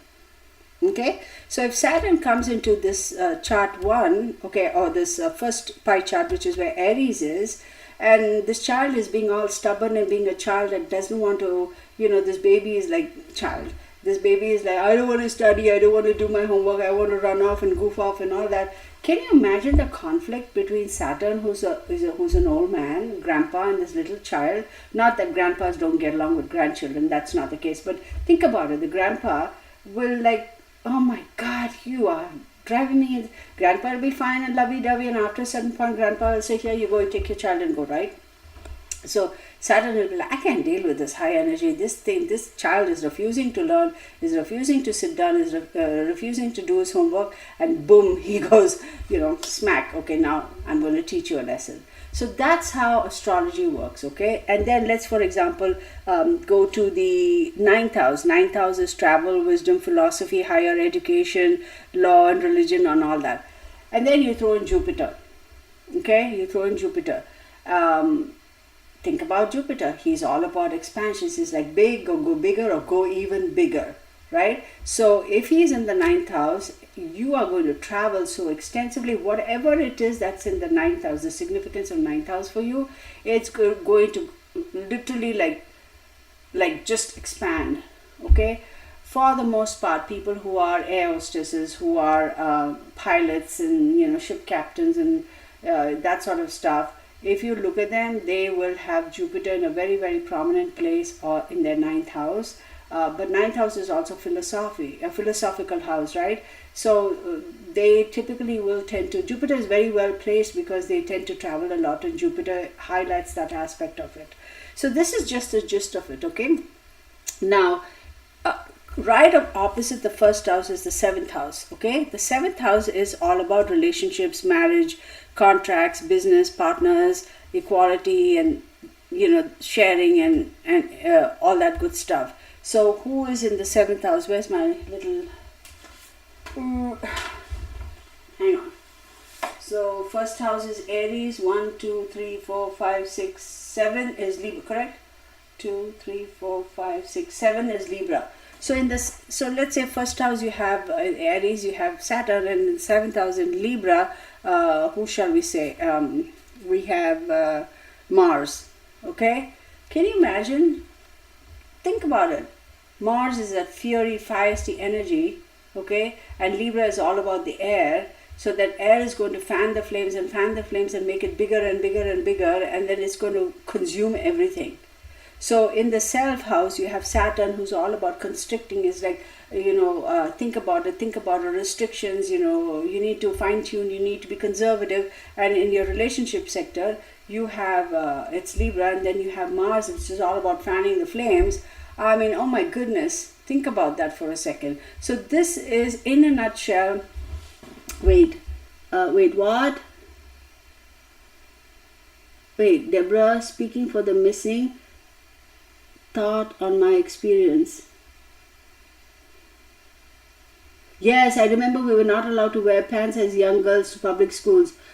Boy, things have changed, yes. Hello, Kirtana, I noticed the beautiful picture of the lion behind you. Would you happen to be a Leo, or do you just love cats? I'm a Leo and I love cats. I love all animals. Amy, thank you. Actually, when I saw that picture, here, guys. See that? What that represented to me was, he is so majestic. When you look at his eyes, he is so majestic, okay? He is so powerful, but there is a small bit of almost like I am powerless. Like he is so powerful, but yet he is powerless. And there is that, he can go out there and kill anything and do anything and do all of that. I mean, he's the king of the jungle, but he has also accepted the fact that he is not going to be there forever, and people really do not realize and appreciate his true power. He has an element of being resigned. There's a resignation over there, almost an acceptance and a feeling of sadness that he is truly not appreciated in the present, because for some reason he's like, why is it that people don't, I can't even explain that. I actually wrote a comment on somebody had asked me this on one of the videos, and I had written it, and it was very spontaneous. I feel like even though there's that power and that high energy and that, all that good stuff, there is a little bit of vulnerability, there is insecurity over there, and there is a great sadness too, because it's like nobody appreciates me. Will they now? They don't appreciate me because they are afraid of me, and they're afraid of me, and therefore they don't know what I really am, or my true self. So they're afraid of me, and which means that disconnect is going to be there. Will they appreciate me when I'm gone? That sort of a thing. That was a thought I got, something to that effect, when I bought that, y'all. And that's when I decided, I said, I'm going to take it home. If I find that comment that I responded to, I'll put it back up, because that's what came to my mind. Anyhow, moving on. I sit here like some pervert looking at oh my God, you are not a pervert, Judy. But thank you. Okay, so moving on. I don't want to get sidetracked. So now do we understand what the 12 quadrants are of the astrology, right? So another thing I want to say is, let's not look at all this, because this is the same. I'll go back and touch that. So let's look at the 12 houses, right? The meaning of each house. This would probably help you guys. Aries is the first house. It's the self, ruled by Mars. Taurus is the second house, material values and security, ruled by Venus. Gemini is the third house, learning and communications, ruled by Mercury. Mercury is also gift of the gab, okay? Cancer is the fourth house, home, life, and the base of operations, ruled by the moon. Leo is the fifth house, recreation, romance, and creativity, ruled by the sun. Virgo is the sixth house, the work environment, duties, and health, ruled by Mercury. Libra is the seventh house, relationships, partnerships, marriage, and marriage, ruled by Venus.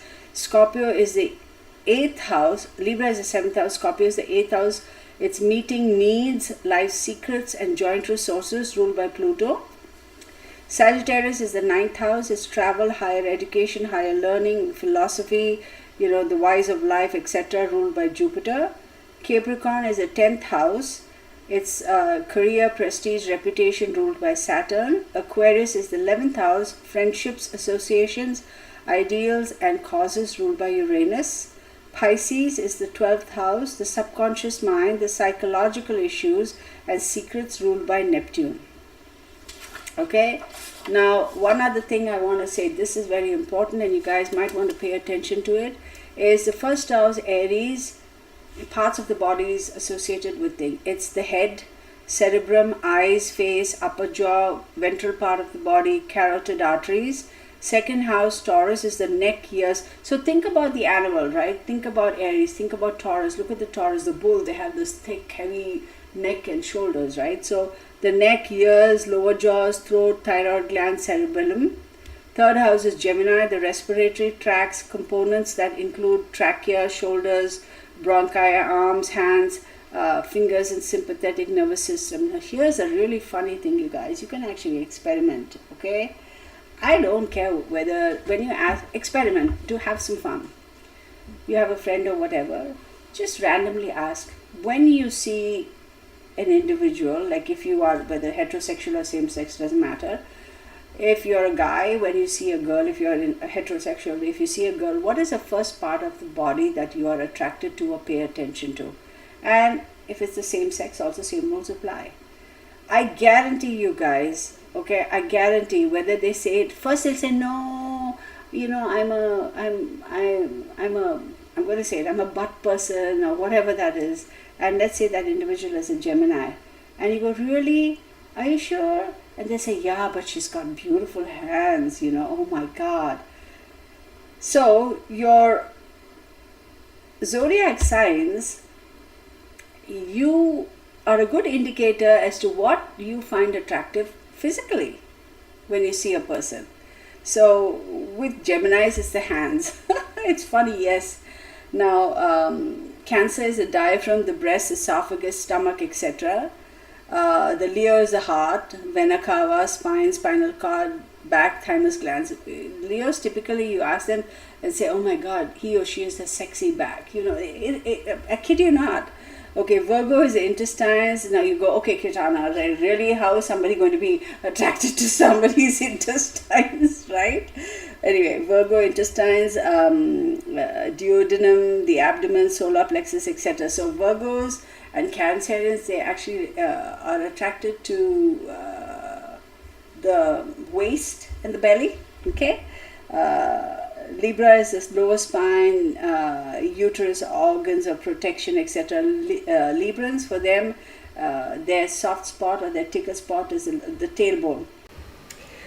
Scorpio, it's of course the organs of procreation, kidneys, and the rectum. Okay, we are kind of getting into some stuff. Actually, yes, they are also into that sort of stuff.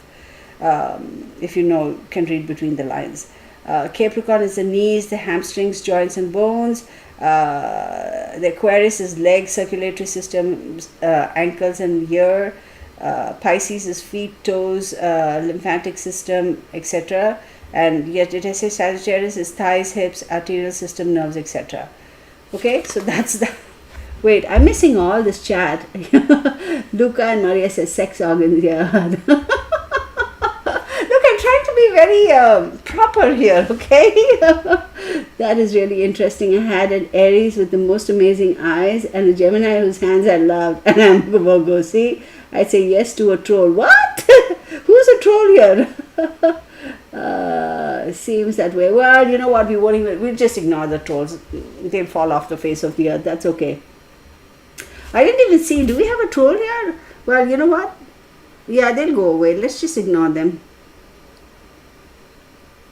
Wait, what are we talking about? I say yes, troll, to that comment above. Who are we talking about? Look up. How? Wait, what? Lucas says, okay, congratulations. Big congratulations to you for being online. Much blessings. Thank you, Abby. Oh, thank you so much. Okay, I don't even know that we have a troll. So if there is a troll, you're not welcome. Just go. Let's just ignore them. They'll just hush up. I mean, we shouldn't pay them any attention. Okay, now we are talking about the planets, right? The sun is all about the heart, the eye, circulatory system. The moon is the eyes. Then, the Mercury is lungs. Venus is cheeks and skin. Mars is, the forehead. Jupiter, if you have issues regarding your health, pay attention, okay? For the sun, eyes and head, okay. Mars is, tend to have accidents. If Mars is very, very heavy in your chart, you're going to be very accident prone. Jupiter, liver, blood vessels, diabetes, that sort of issues, health issues I'm talking about. Saturn, it's bones and that sort of stuff. Rahu is actually in Vedic astrology, but for us in the Western astrology, we call it the North Node. It's responsible for spleen disorders, snake bites, etc., cancer, leprosy. Of course, leprosy it has been eradicated, right? So,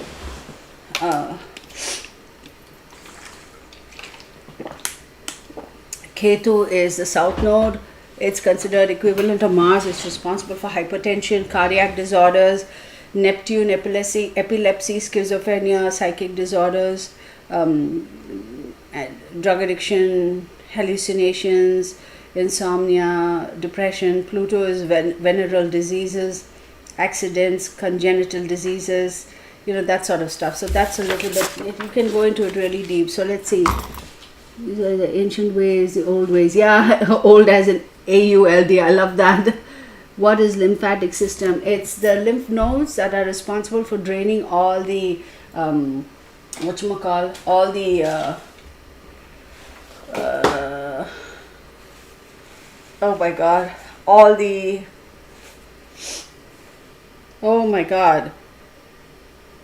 I was just going to say Arju. It drains all the, let me just use, I'm not a doctor, okay? I don't know what the right term is. It drains all the liquids, the toxic liquids out of the body, right? So they collect the lymph nodes, they filter, cycle, whatever, and then from there it goes to other parts of the body and it's expelled. The moon is a fake, it's Big Brother. We have never seen the back of it.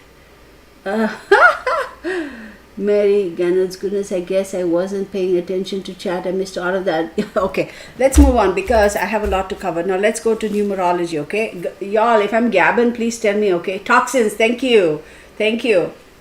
So numerology, again, it's, when people say I vibrate to certain numbers, and somebody had asked you 11 11 9 11 etc., what does that mean?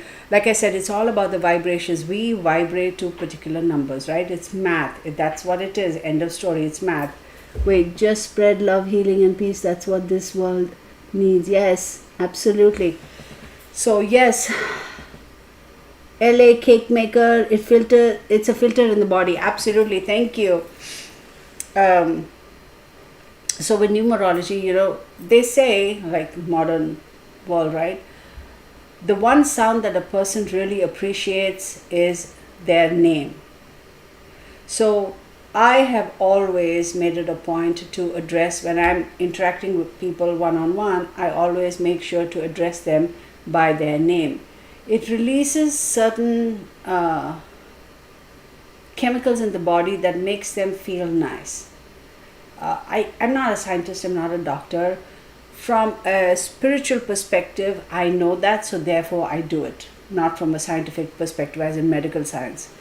So that is because your name has its own vibrations, okay? And when you say, let's say we talk every single letter. See, here's the thing. I always say alphabet, and I've been corrected. They say alphabet and letters. So anyhow, so when you look at the alphabet, and each individual letter has its own value.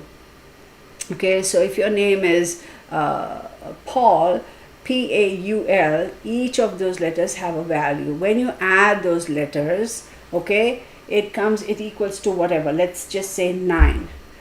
What is the vibrational value of 9? What is 9?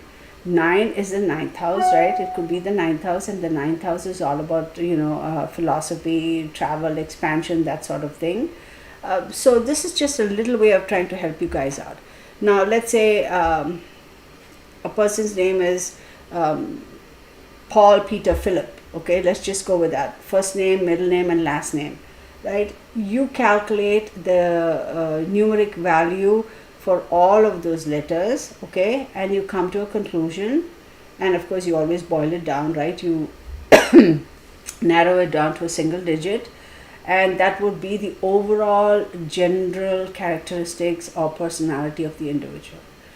You can take it a step further, and you can do just the vowels and the consonants. So when you pick that, those will give you, and just add up those numbers, those will give you that final number will give you an indication as to what their heart number is, or their soul path number, or life path number is. So those are other more specific character traits or information about that particular individual's persona, life purpose, that sort of a thing. So you can actually go pretty deep into that. Now, if you correlate that to astrology, and you look at the 12 planets and the 12 houses, if a person vibrates, I'm just using this as an example, don't take it for what it is. If a person vibrates to a number 3, and they end up being in a relationship with the number 7, just as an example, okay, I'm just using 3 and 7. You can tell by their vibrational numbers, or their life numbers, or their name numbers, or soul numbers, or whatever you want to call it, whether they will get along or not. Like you can literally tell them, you can literally tell whether this is a couple that's going to have longevity or not, or what kind of arguments or issues they might have. Some numbers just don't match. A lot of people also say, I was totally happy and fine, and I had everything going on for me when I was living in Avenue A, number 623, city, whatever, country, wherever, and I was fine, and I just moved here and everything went to pot. I moved to another house, and so the house you live in, also the vibrations of the number of your house and all those things also affect your life, your mental status, your state of mind, all those things in the house you're living in. Because think about it. Your house is your palace, okay? You go home from going to work or school or whatever, you come home, because in your home, in your house is where you relax, you rejuvenate, you recharge your batteries, you cleanse, you feed yourself, you nourish yourself. It is where you come to, it's almost going back to source. It's almost like going back to the womb to do whatever you need to fix yourself, clean yourself, eat, refresh, recharge, energize yourself so that you can go out again tomorrow and accomplish what you need to accomplish, be it in school or work or wherever, right? So if the vibrations within the house is not conducive to or compatible to your own vibrations, which is, your soul number or life path number or whatever, no matter what you do, you will have some difficulties over there, because it's like water and oil, right? You're constantly going to have to keep shaking it to blend it. The moment you set it down, you can see the the oil settles at the bottom. So numerology there are a lot of people, I've had some politicians come to me and say, I want to get a specific license plate for my vehicle. Yeah, you can go to that extent, but honestly, I don't. I'm like, whatever. But people who are in betting, okay, racing, automotive racing, they are very particular about what numbers they put on their vehicles when they race. I've had some people come and consult with me for that, and they were very happy, because it's all a question of being in total sync with all the elements that comprise you, that make you whole. Okay, that's numerology. I'm going to leave it at that. So we finished a little bit of astrology, houses in a chart, okay, planets. Now let's talk about chakras, because chakras is something that people are very, very, very interested in. Wait. Yes, Mama Earth, you are right. Your home is your temple, it's your church, yeah. Okay, one thing I want to say before we get any further is personal planets, okay? Let's just touch on that really quick, because I think it'll help you all. Personal planets are the Sun, Moon, Mercury, Venus, and Mars. The outer planets are all the other planets, which is Jupiter, Saturn, Pluto, Uranus, and Neptune. So Sun, Moon, Mercury, Venus, and Mars are the ones that spin really fast, right? And the outer planets take longer to move. Okay, so therefore their effects are a little bit more intense and stay longer on your chart. I won't go into that, because that's like getting into a whole nother level of it's the vertex and the ascendant and the midheaven and all. That's a bit much. So let's talk about chakras, right? Chakras is something that people are very, very interested. Wait, is it true? Is it true odd numbers are bad luck? Not necessarily. Absolutely not. Like I said, it's all about how do they connect and vibrate. Are they compatible to your own numbers? Not necessarily. Our numbers are not. No. I did one chakra healing once in my life. Right away, my first time, my head and stomach hurt like hell. Literally after 2 minutes. So that's not how it should happen.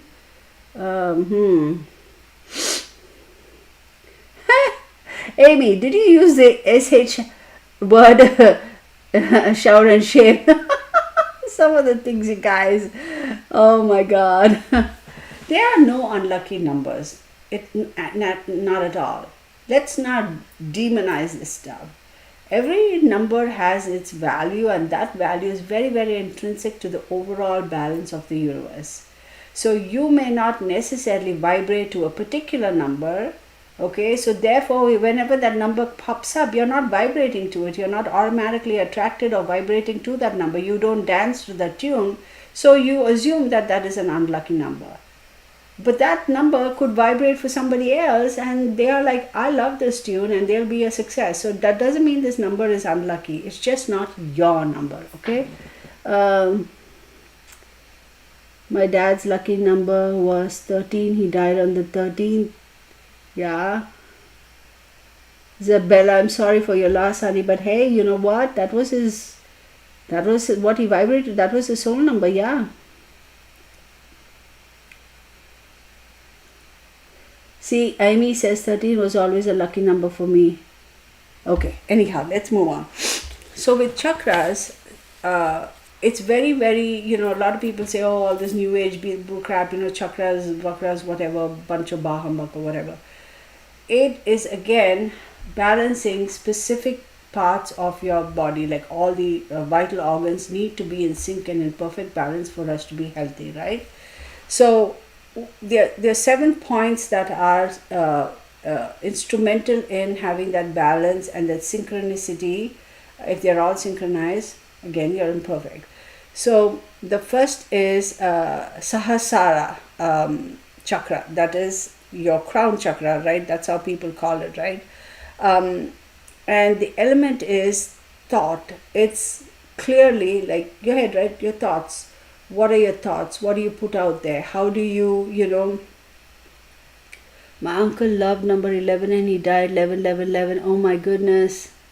Ray, that's so.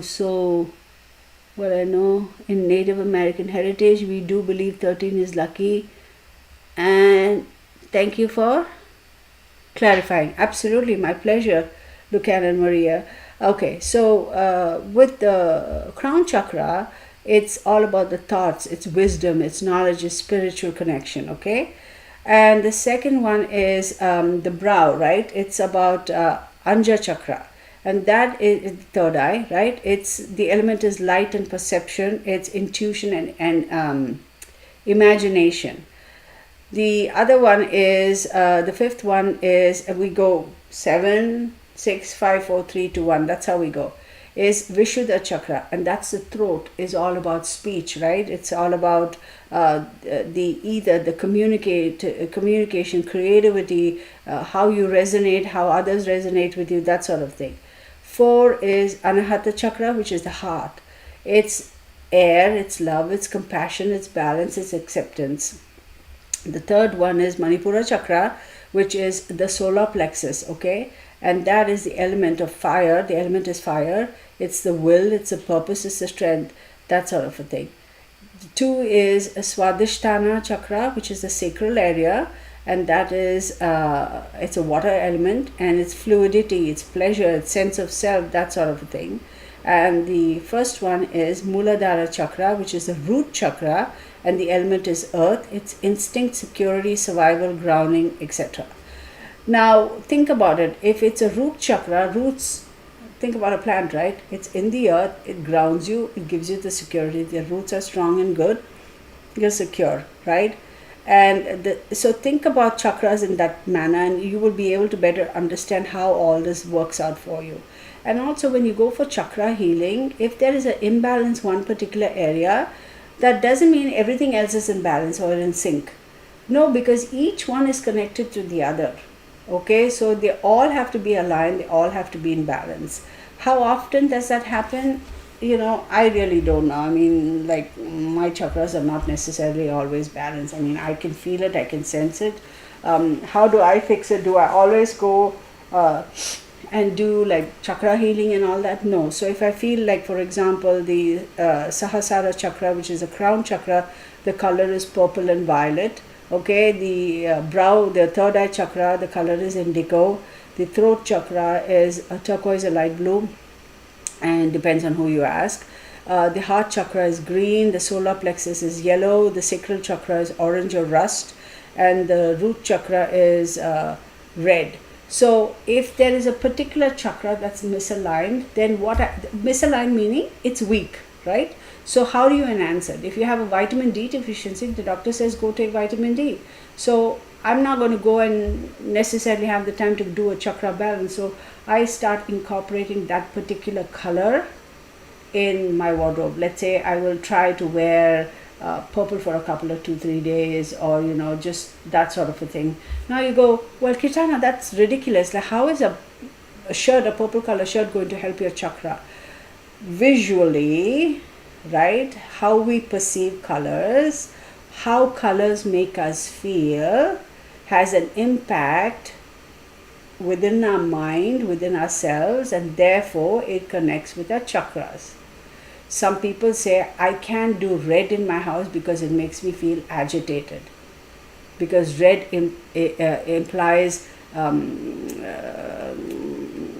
hot temper, fire, heat. I can't do it. That's why my house has got all light blues. I guarantee that person is a Cancerian. Guarantee you, Cancer, Pisces or Scorpio. Actually, Cancer or Pisces. Then there are some people like Aries, they'll be like, I love red, because Aries are like Mars. Mars vibrate. Mars is red, so Mars is in his perfect attire. That sort of a thing. Did it make sense? I hope it did.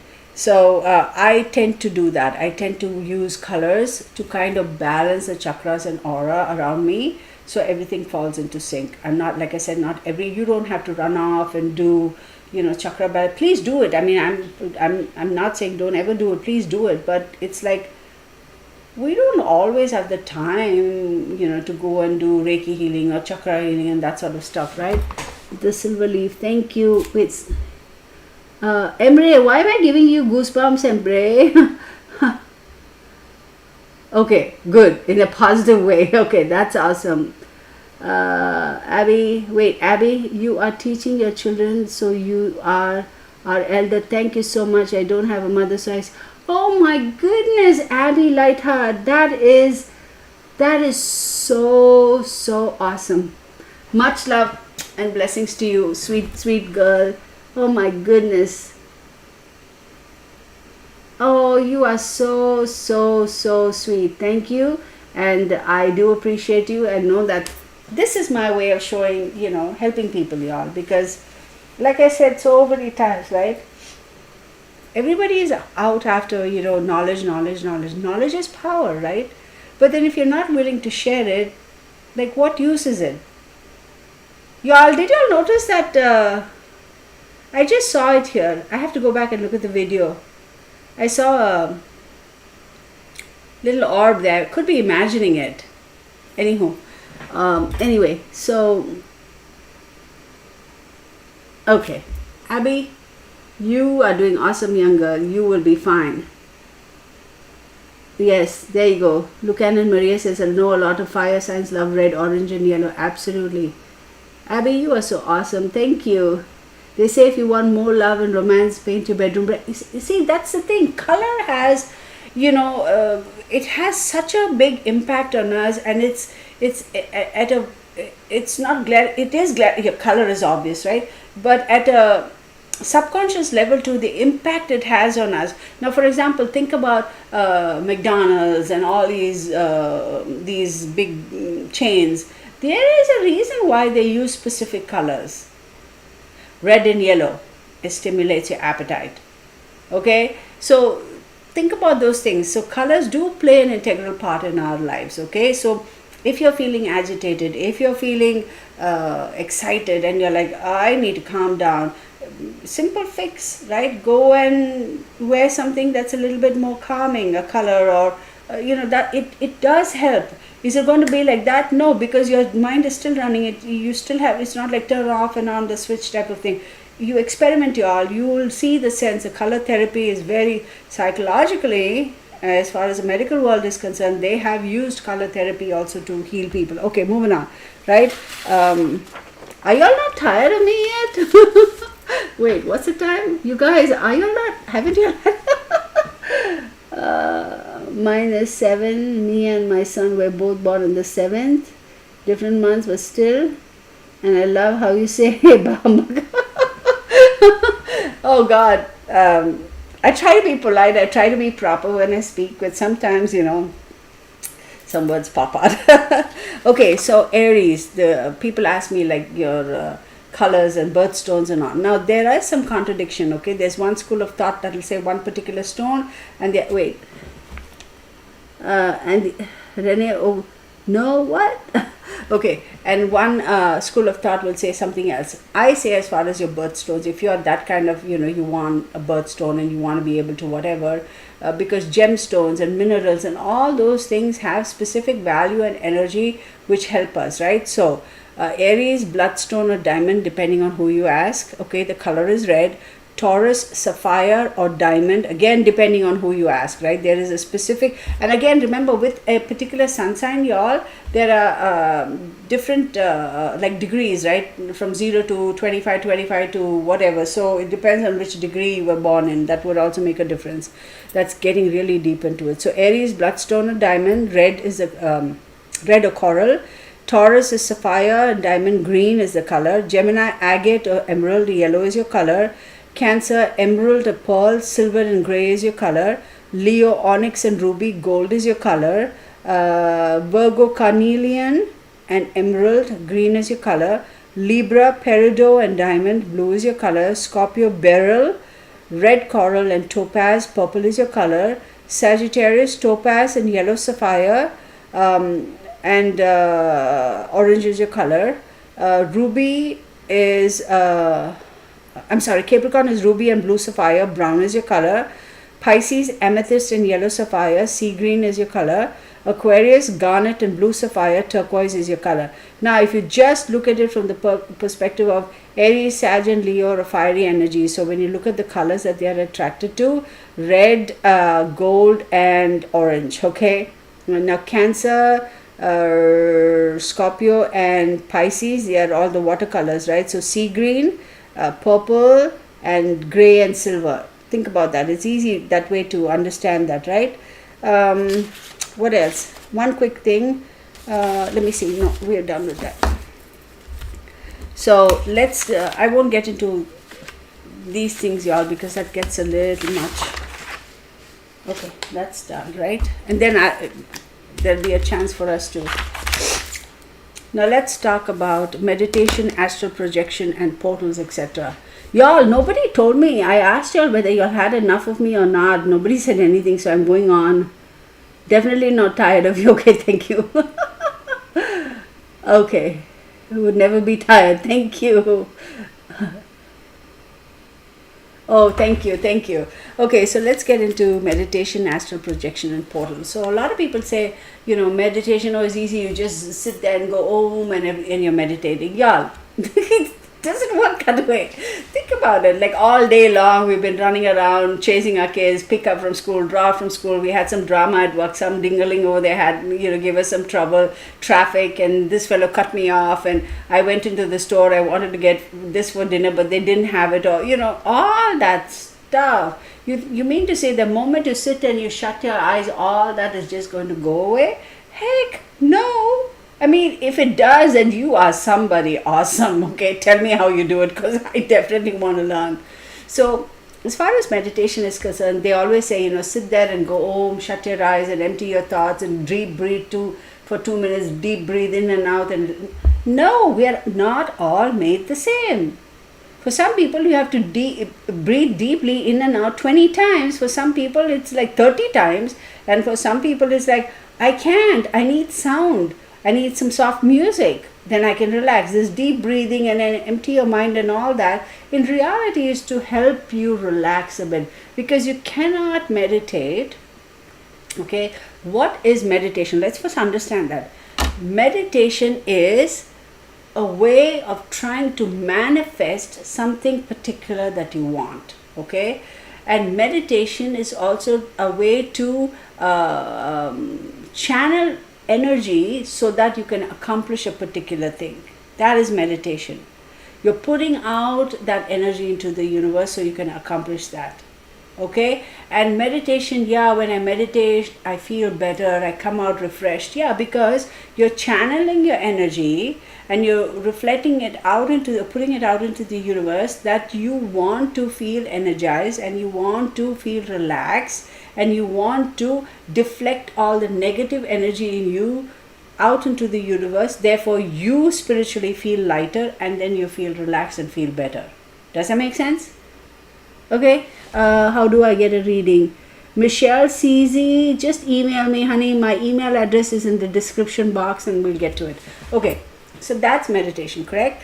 So some people, they're so wired, it's not easy for you to sit still and go home and you're meditating. Impossible. I mean, ridiculous.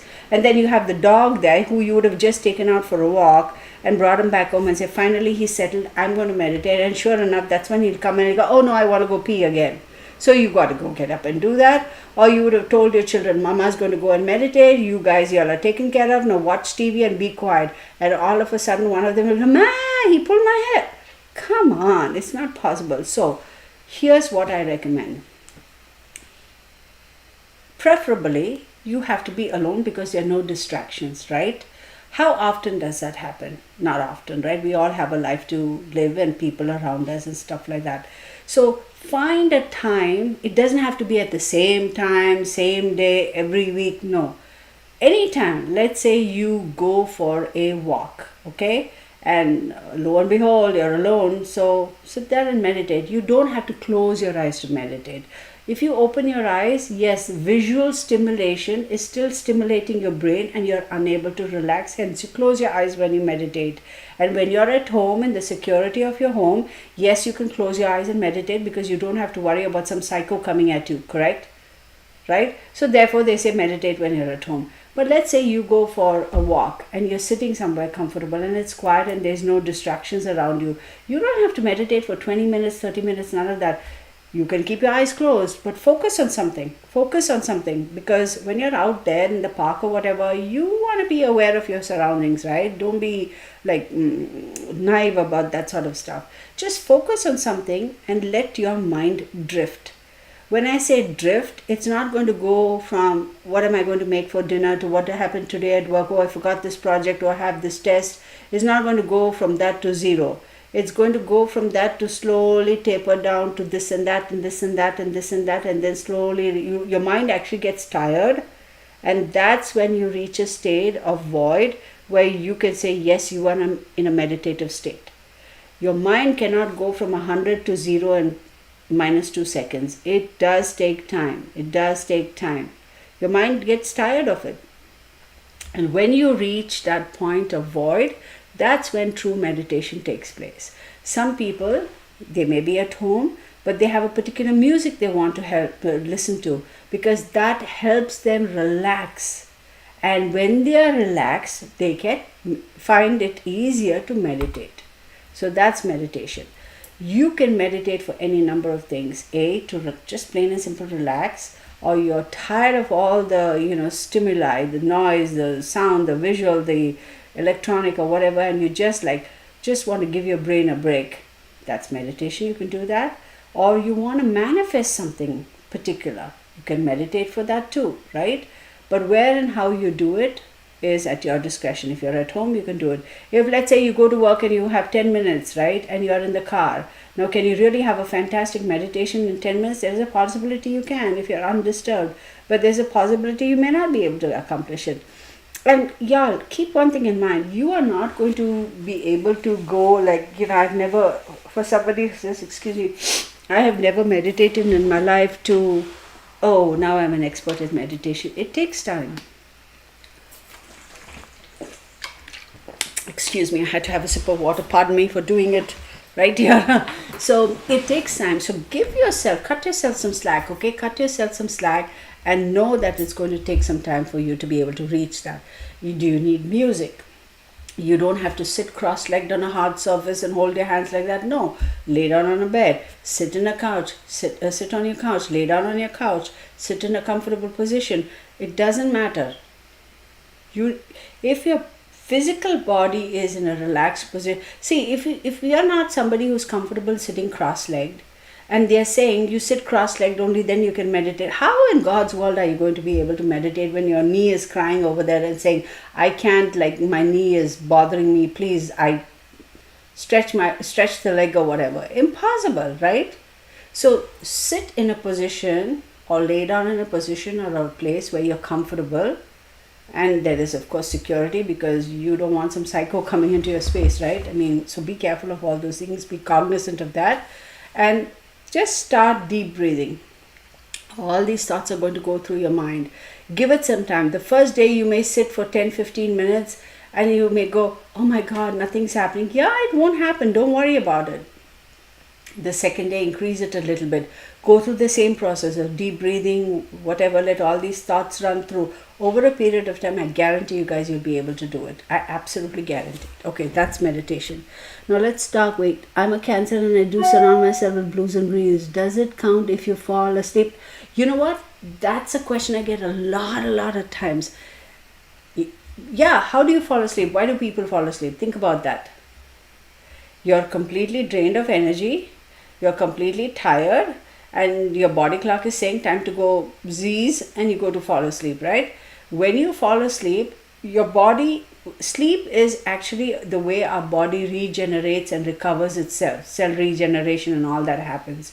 So when you meditate and you fall asleep, or while during the course of meditation you fall asleep, that is totally okay, because that goes to show that you are getting to the point where you're conscious, but you're conscious at a very, very even keel, okay, in a neutral state, where you can project your thoughts in a specific way for a specific reason to manifest or whatever. If you meditate and fall asleep, you wake up from that sleep and you see how you feel, as opposed to when you just naturally fall asleep and wake up. You get what I'm saying? I hope I answered your question. It's okay to fall asleep when you meditate. It's but natural. Okay, let's go into astral projection. This is something that I'm going to tell you all, and y'all, to each his own, okay? There are a lot of people who are, my phone died. Shower and bath time is great to meditate. Absolutely. Because water, whenever we take a shower or bathe, whether you agree or not, whether you're conscious of it or not, every human being, regardless of what your age is, it's a feeling of going back to the womb, to the source. Because think about it, when we are in the oven, okay, we are surrounded by what? Fluids, right? And that is very comforting.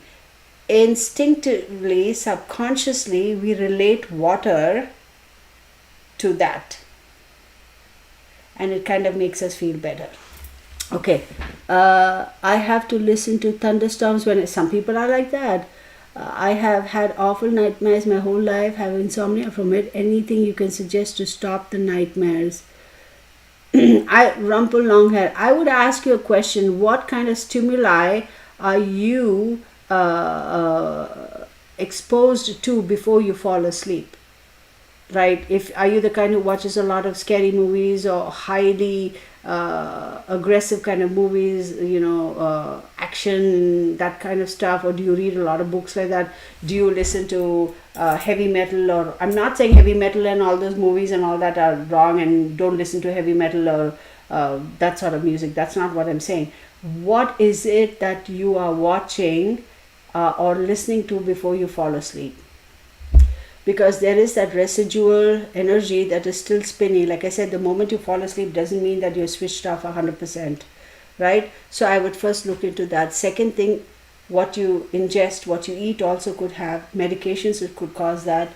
Substances, it could cause that. So I don't know. You have to look at, start maintaining a journal, okay? And when you wake up in the morning, you go write down whatever and close the book and leave it. Don't look at it. Go back a week later and then check.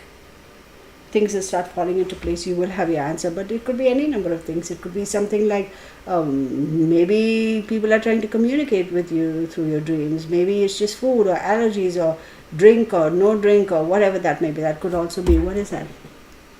Do you suggest any specific crystals for meditation? I usually hold clear quartz in one hand and amethyst in the other, and sometimes a fluoride stone. I'll come to crystals in a second. Hang on. So let's talk about astral projection.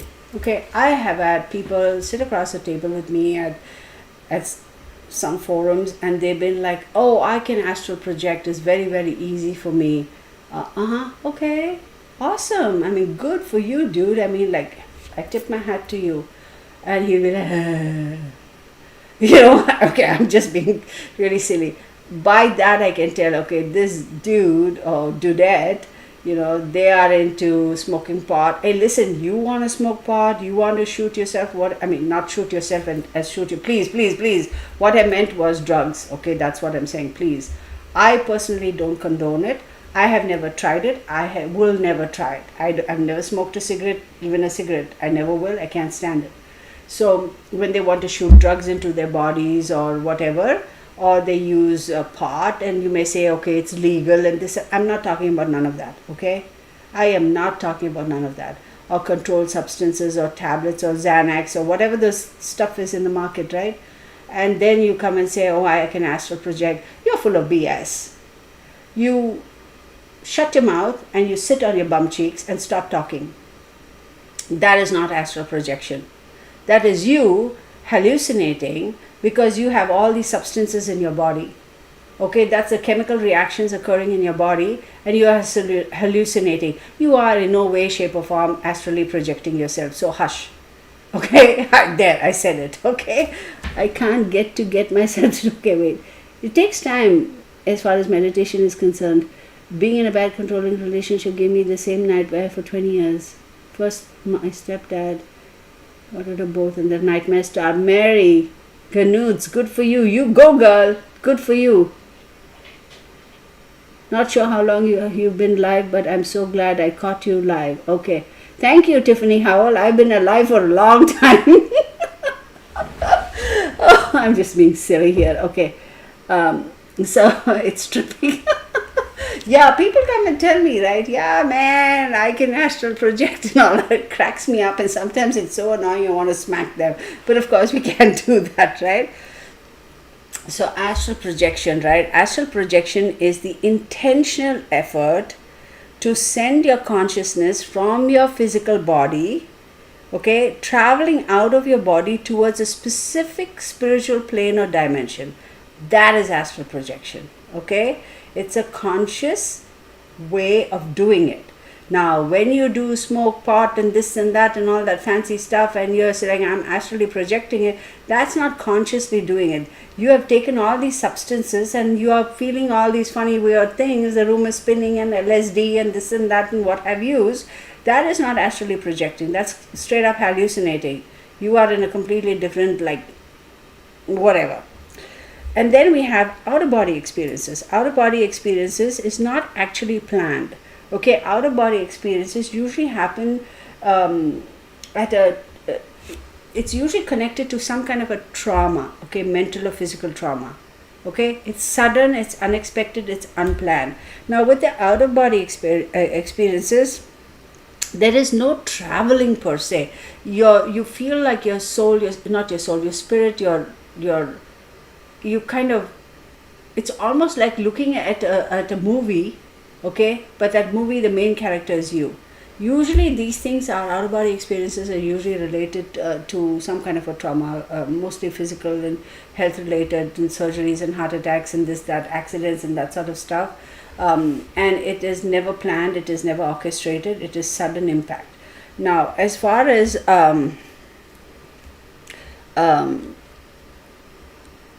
and out-of-body experiences is like you're hovering over and watching the scene, right, from a different angle. Maybe you're standing there and watching, or some people say, I feel like I was floating in towards the ceiling and I was able to look down, that sort of a thing. Now let's go back to astral projection. What is astral projection? Astral projection is very purposefully and for a reason, you are wanting to experience a particular dimension. Okay, now I think at one of my videos I had explained, the portals and dimensions and all those things. It's literally, yes, y'all, it's the matrix. It's not just the movie and it's not bah humbug. There is a matrix. It's all a matrix. When there, yes, I'm using the scientific term, there's a glitch in the matrix, okay? When there's an imbalance in the magnetic field of all these planets and stars and all this universe and all that stuff, when there is sometimes the magnetic field kind of separates like that, you know what I mean? When there's an imbalance, then a void or a door, for lack of a better term, a door or a channel opens where energies find it easy to move around because there's no more a block, right? It's like that. And then the energies move around easily. So when a glitch in the matrix or when a portal opens, that is what I would call a portal opening. So astral projection is when you intentionally want to enter a different dimension via a portal, okay, to experience something on the other side, okay? And it is to send your conscious form, not necessarily like, yeah, some say the conscious form and your body as well, but it's more like sending a mirror image of yourself to go and experience that and come back. Okay, it's like saying, hey, mini me, go there and look at that, check on that, go to that department in the company and see what those people are doing. But if I go there, then they can see me, so therefore I'm going to send a mini me over there. You know what I mean? That is astral projection. Astral projection can be used in a very, very positive way or in a negative way. Okay? It doesn't come easy, it doesn't happen all the time. But astral projection also starts with meditation and going to that, like when you reach a certain stage, certain level of meditation, there's a karate, right? You have your, the different belts, white belt, blue belt, black, green, red, or whatever. So it's like that. You will not be able to do it right away. It does take some acumen, it does take some practice.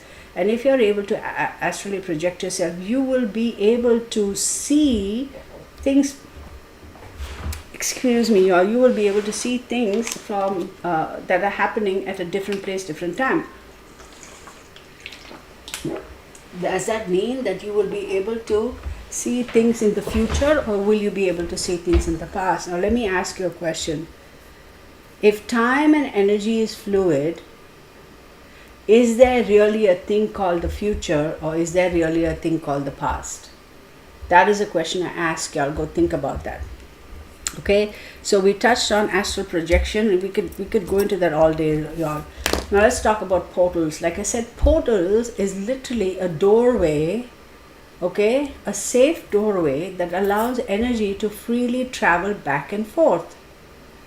The energies find the doorway to be safe, but is it really safe? Now that is a question that we have to go back and consider.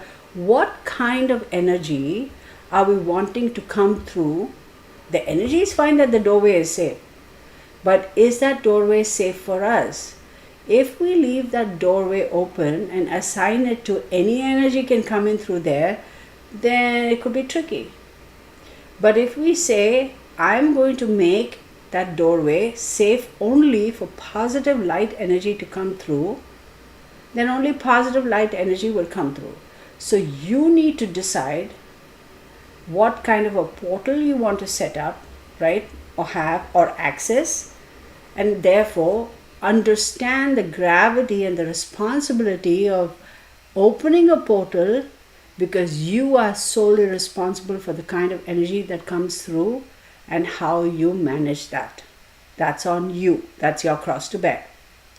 Now, portals, simple exercise I give people, and this is also to know what your aura color is. You're just sitting comfortably at a place, no need to meditate or whatever. You have to have your eyes open, mostly. And look, doesn't matter what color the wall is. It doesn't matter, white, blue, red, green, whatever the color wall is. Because remember, every color has all the other colors, right? We know how that works, the color wheel. Just undisturbed, right? Without electronic stimuli. Look at a particular point in the wall. Okay, and then you'll be going, oh well, what the heck, Kirtana, my eyes are crossing over and it's like all bah humbug. Look at a specific point at the wall. You will see literally like like when you look at, when sunlight comes through, y'all, I'm telling you, I can't think of words. When sunlight comes through stained glass, you know how it's like shards, like it's like shattered glass around. You can literally see a kind of a image on, I don't know how, like a reflection of light on the glass. It almost looks like there's a piece of stained glass there and the sun is coming through it and hitting it here, and you can see the reflection.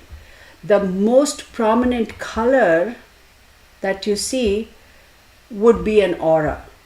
So if you look at a person and you're able to see that, okay, imagine that same light thing, instead of the wall, it's on a person. The most prominent color is the color of that person's aura. I hope that made sense. So even as far as portals are concerned, portals could be anything. It could be a point in the wall. It could be a physical doorway. It could be, I don't know, maybe a particular spot in the yard, a particular spot in the house. You know, it's just a doorway. It's an access point. It's an entry point. But make sure you have the knowledge and the ability and the know-how and the spiritual strength to also know when and how to open that door, when and how to close that door. Okay? So next thing, let's talk about, oh my god, you guys are still here. Okay, y'all, like a prison. Oh my god, thank you. Lucan and Maria, yes honey, like a prison. I'm telling you, sometimes the words fail me. I'm like, my cat's aura is blue. Oh, depression, and when he's down, it's completely drains me, mind and body. I have to see the rest. My husband suffers from depression.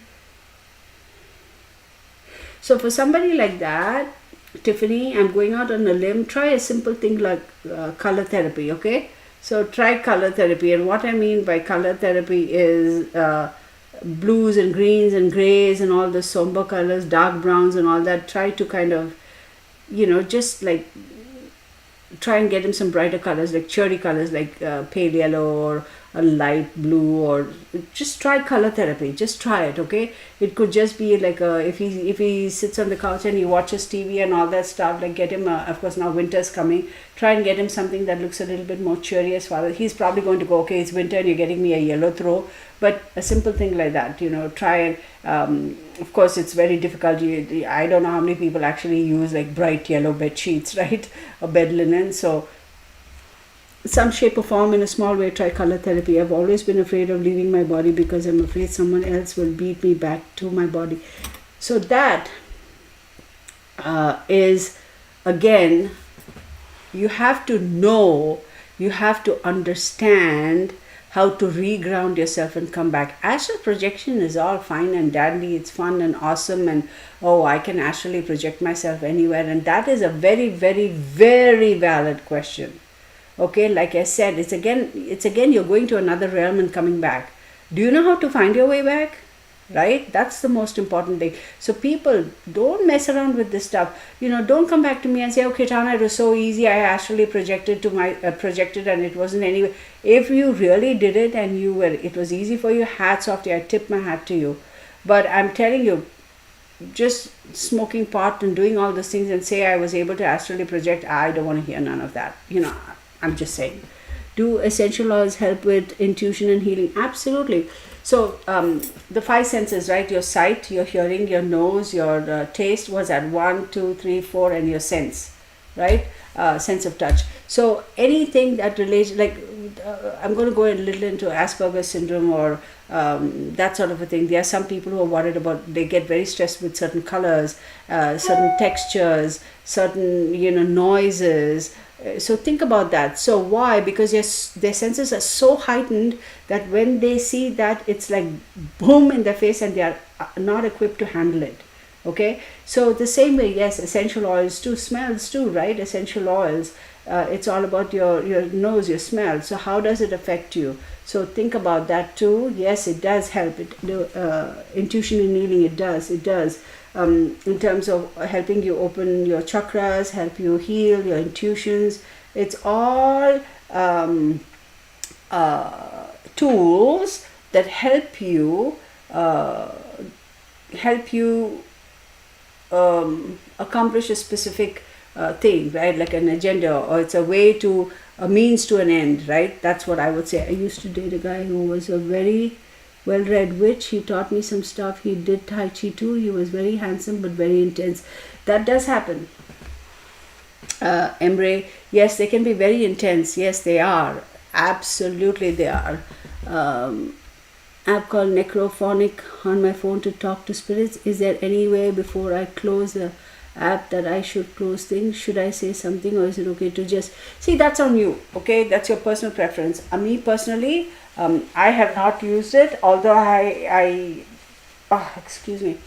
did get invited on a couple of occasions just recently, literally within the past month and a half or 2 months, to go on one of those investigation type of things to a particular location here close to my home. And they had all these tools. I went and met with this group, and they had all this group of couple, 2-3 people. No, actually not couple, 2-3, there were 6 of them. Okay, so went and met with them, and they showed all the equipment they have and all that stuff, and they said, like, would you care to join us? And I was like, I'm definitely open to it, but then my surgery and all those things happened, so I was like, but do I use all those things? I have personally not used it. But again, it's a tool. It's a divination tool. It's a medium of communication. So it's like, think about it for a second, okay? You're talking to somebody on the first you call them. First you call them, okay? You don't know what they're doing, but you just pick up the phone and call them. They're kind enough to answer the call, right? And then you're having a conversation, and without saying bye, you just hang up. Wouldn't that be rude? I'd be like, heck, next time she calls me, I'm not even going to bother answering the call, right? So it's always nice to be polite and say, thank you so much for taking the time to talk to me, or whatever, I'll talk to you later, or bye, or whatever. That's a much nicer way to end the phone call. But in this case, since we do not know whether, regardless of what the energy is, positive or whatever, it's always good to say thank you and ending this session, goodbye, because then you are closing that door, that medium of communication. You're closing that line and making it clear that this line is now hung up. It's disconnected. No more communication. But you continue to leave it open. It's going to continue to think. I hope that helped. Crystals changed my life with anxiety. When my anxiety gets bad, I hear and feel my whole body buzzing. I have an Auntie Linda Jackson. Okay, anyhow. So I hope that explained about portals, etc. With energies, I did explain to you. Now with spiritual world, okay, that's something. You guys are still here with me? Awesome. So with the spiritual world, like I say, a lot of people want to talk to their loved ones and this, that, and the other. The one thing I always tell them is, look, a Cherokee Indian woman said to me, I had something, Pamela Strutman, I don't know what. Hang on one second.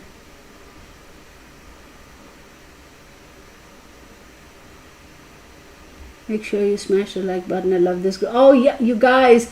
Well, let me stop gabbing and first say thank you to all of you all. You are an awesome group. I'm so anxious and ready to be able to enjoy my life again. Happy it's been so long. I just turned 45 and time flies. I'm desperate to be happy without depression. Listen, today is a new day. Today is a new day, Misty. Okay, no more depression. New day. I believe if you use positive power, you cannot be wrong. Absolutely. Think positively. Because depression is an energy. You keep feeding into it, it's only grow, it's going to grow. Stop feeding it.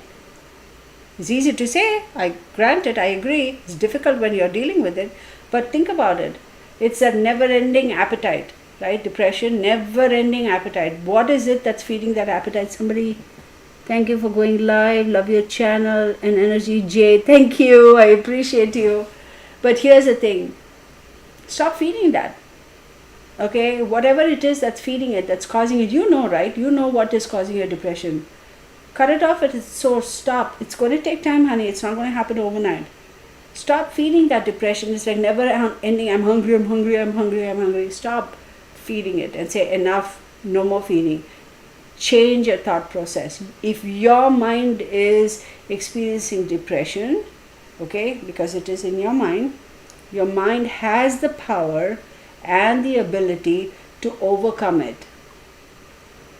You have to empower that part of your brain, give it more energy, feed it more, better vitamins and keep feeding that aspect of your brain more. It will automatically overcome depression. It's not going to happen overnight. It is not easy, but you have to work at it. Nobody can help resolve that for you. You have the power to do it and you can do it. You will do it. Okay, so let's get into spiritual world and energy. So when we're talking about I want to speak to my loved one and all that, I always tell people, listen, just know that sometimes there is an off chance that they don't want to come through. You know, it's not like I pick up the phone and grandma or grandpa are waiting and they say, oh yes honey, we're here. We've been waiting all day for you to call us and now we're here. Oh my goodness, what? No, you kidding me? Grace?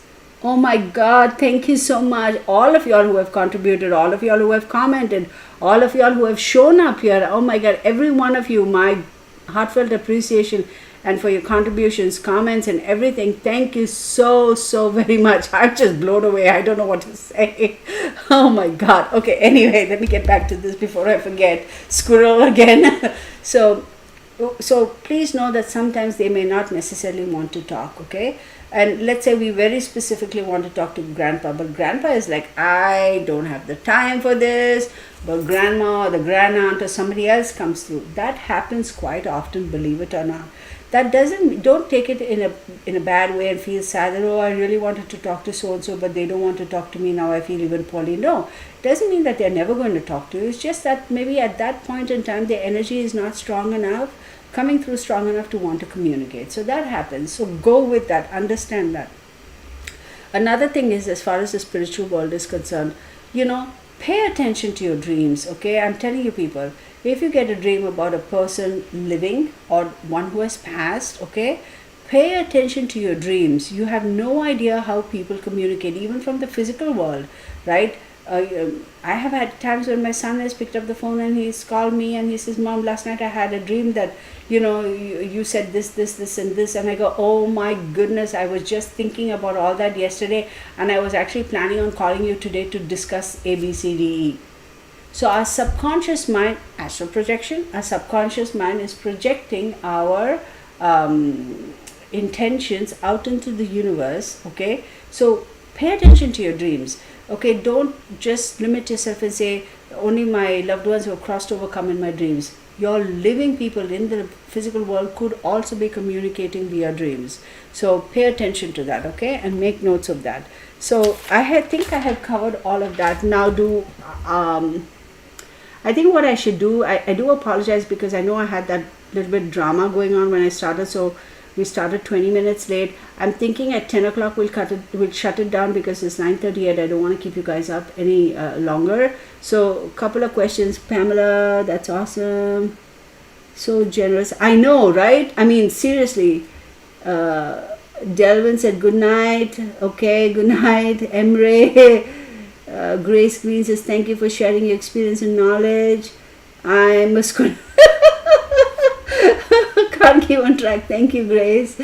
Oh my goodness, you guys are so funny. Okay, wait, I have other family members often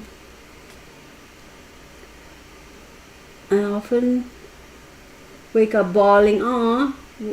What does it mean if you see orbs in colors? I seen a bright red flaming fireball, 5 feet in diameter, then brightest white, same size, then seen a girl with injuries to find out she is a missing and still is. Well, I'm not understanding. Like, you actually saw bright red flaming fireball that was 5 feet in diameter? I haven't heard of that, honey. Good night, beautiful soul. Tiffany, good night. Advice on using sage to cleanse. Yes, cleansing. Okay. Shannon, I've never seen that kind of a thing, like bright red flaming. I'm not saying it's not happening. Those are energies. How they represent themselves is a possibility, but I don't know. I have to think about that for a second. Saging, right? So one thing I tell people is, when you sage your house, right? Saging, we want to sage. Don't shut all your doors and sage. So sage is to eliminate all the negativity. You shut all the doors, and where is it going to go? It's just going to hover around there. So go room to room, sage. Even the room where your potty is, go sage that too. Your closets, some people take it to the extreme, attics and this and that. Yeah, we do that too, right? When we're cleansing a house, your garage and everything. Go room to room, sage it, cleanse it, close the door behind you. Room to room, sage it, cleanse it, close the door behind you. Speak your intentions. What do you want? What are you saging? Are you wanting the negativity to get out of the house? Speak your intentions. What is it that you want, right? Speak it. And as you come to the main living room, make sure your front door is open, sage, and then you will feel a change in energy. Sage your house and then close the door. Okay? So when you come to the main living room, so it's like gathering all the energy, getting them all out of the room, right? It's like removing all your clothes from the closet and piling up in the middle of the floor, and then you take all of that and chuck it out. It's like that. All right, yes. If born a preemie, is that the sign you go by, or when you should have been? No, it's when you came to the physical world. That is your birth. Actually speaking, our birth date is when the embryo is first comes into being. That is our birthday. Okay, I'm just saying. I hope you do another. Yes, I will. Yes, I will. I'm still here. Love your energy. Thank you, Amy. I sage. I leave a window crack. Yes, it's funny. It's a funny feeling. Hello, Terry Krager. Terry, did you get my my thingamajiggy? Email me and let me know, Terry. Thank you for the live event. I learned so much. What does it mean if I have seen the spirit of a man?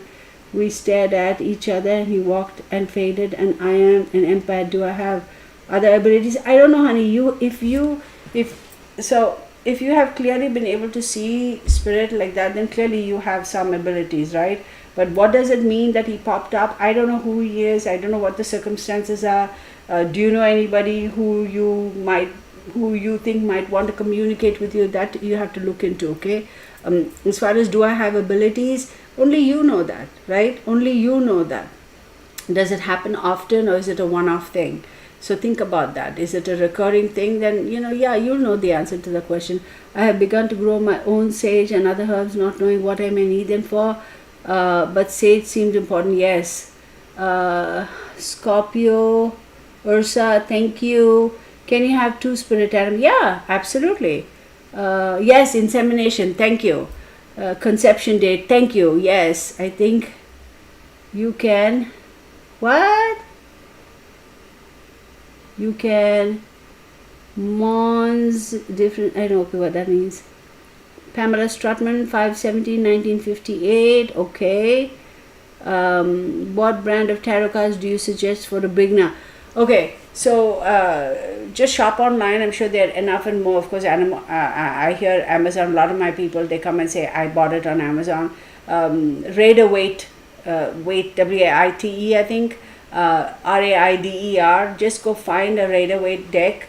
Don't go into the fancy decks and all that. Just pick up a Raider Waite deck, and it usually will come with a little bit of a booklet. Just read it like a storybook, and then just play with the cards. Now, one thing I will say, y'all, okay, before we kind of almost come to an end, I have 17 minutes to go, because 10 o'clock I'll shut it down, okay? What was I going to say? People say, how do you show us how you are able to read messages? I've said this time and time again, and I will say it again. So the basic knowledge and meaning of tarot, I think I touched on it quite a bit in the beginning, right? But the messages, so it's not just like, okay, I lay a set of cards over here, it's A, B, C, D, E, F, G, and therefore it should be cat, dog, and mouse, right? It's not like that. It's not like that. Then it's a cookie cutter thing. Anybody can go and get a tarot deck. Anybody can go and get the booklet that comes with it and say, oh, A, B, C, D popped out. So A means alpha, and B means beta, and C means whatever. And so therefore this is the reading. What is that? Tarot really is a question of what messages, okay, what energies are you intuitively sensing, okay, via the cards. Remember, the cards are just a tool, right? It's just a divination tool. And how those energies correspond to or apply to the person who's asking that particular, whatever questions you're asking, whoever the individual is who's wanting a reading, or whoever the individual is who you are wanting to read for. So tarot is not just like I said, C-A-T cat and B-A-T bat and M-A-T mat type of thing. It's like, it really is a spiritual thing, y'all. It really is. That's why I say time and again, I read intuitively, because for me it's just a visual aid, right? But what are the messages? So when you look at this, for example, Seven of Cups, right? I see 7 cups. I see a snake in one, and I see a ghost in one, and I see a wreath in one, and I see something else in one, and a dragon in one, and I see almost like a, I want to say that's Medusa, right? I see different things in a cup. Okay, I see different things in a cup. Okay, so does that mean that you're going to have 7 of Cups and you're going to get a snake, you're going to get the ghost, you're going to get the wreath, you're going to get the drum, you're going to get the dragon, you're going to get whatever that other thing is? Does that mean that this card comes means you're going to get all of that? Think about that question for a second. Think about that. Okay, so I drew the 7 of Cups. Does it mean all this you're going to get? I mean, really. So it's how you interpret it. How does that, I don't know how to explain it, y'all. First and foremost, what card precedes this and what card comes after it? What card's above it? What card is below it? All those things make a sense, make a difference, and will impact the reading. And again, what is the message that Spirit is communicating to you via these cards? Okay. Hey Jamie, that was nice for saying congratulations for moms having her. Oh yeah. Oh. Oh my god. Wait, somebody else did that. Who did that? Wait. I missed it. What? No. I missed that. Oh, you guys. I have been told by many people that I was an Indian in a former life. Could this be? Oh, there's a possibility. Yeah, sure. I'd love to find out about my past lives and see how it interacts with the current life. Can you tell by talking to someone if they have a gift? Yes, absolutely. Absolutely. For me, when I see a person, when they come into my energy field, I can tell. I can also tell whether I want to be associated with that individual or not. There have been many times, y'all, where many a times it has happened in meetings. We have been sitting in boardroom meetings and making presentations. Everything is going fine, and one individual walks into the room, and you can see people have told me, they have said, oh my God, what happened to you? I mean, the moment so-and-so walked in, your whole attitude, your whole demeanor, everything changed. The look in your eyes, I go, yeah, because I sense a different energy. There have been times, y'all, many a times, okay, where I am like that. I'm a little bit, I don't know, call it headstrong or cuckoo or whatever you call it. I am very clear about if in a situation, in a business kind of a situation, if I did not feel comfortable with the particular individual, regardless of what the particular business deal, etc. was, I have said, got up, shook hands and said, thank you so much, but I am not wanting to proceed any further, and I walked out. And later on, people in the company, they've called and they've emailed and said, why would you do that? And it would have been an awesome deal and this and that. And I have just said, you know what, guys, just trust me, this is not good for you. And sure enough, a couple of times, a couple of days or weeks later, we'll hear something and say, oh my God, and they'll be like, how did you know? Oh, so it's just how attuned I am to my sensitivity, my energies, all those things. And it's all about the energy field. You can tell negative energy. There have been so many times where I have actually had like exchange of words with my boyfriend, and I've said, I do not want you to leave at 5 o'clock in the morning. Wait until the sun comes up. And he's like, well, if I leave early, I can come home early and yada yada yada. I'm like, no, please don't go. But over and above that, it's free choice, right? You want to go, but I'm just saying don't do it. Okay? And sure enough, he'll call me and he'll say, I'm glad I left late because I can see that the crew is cleaning up something on the freeway, some accident.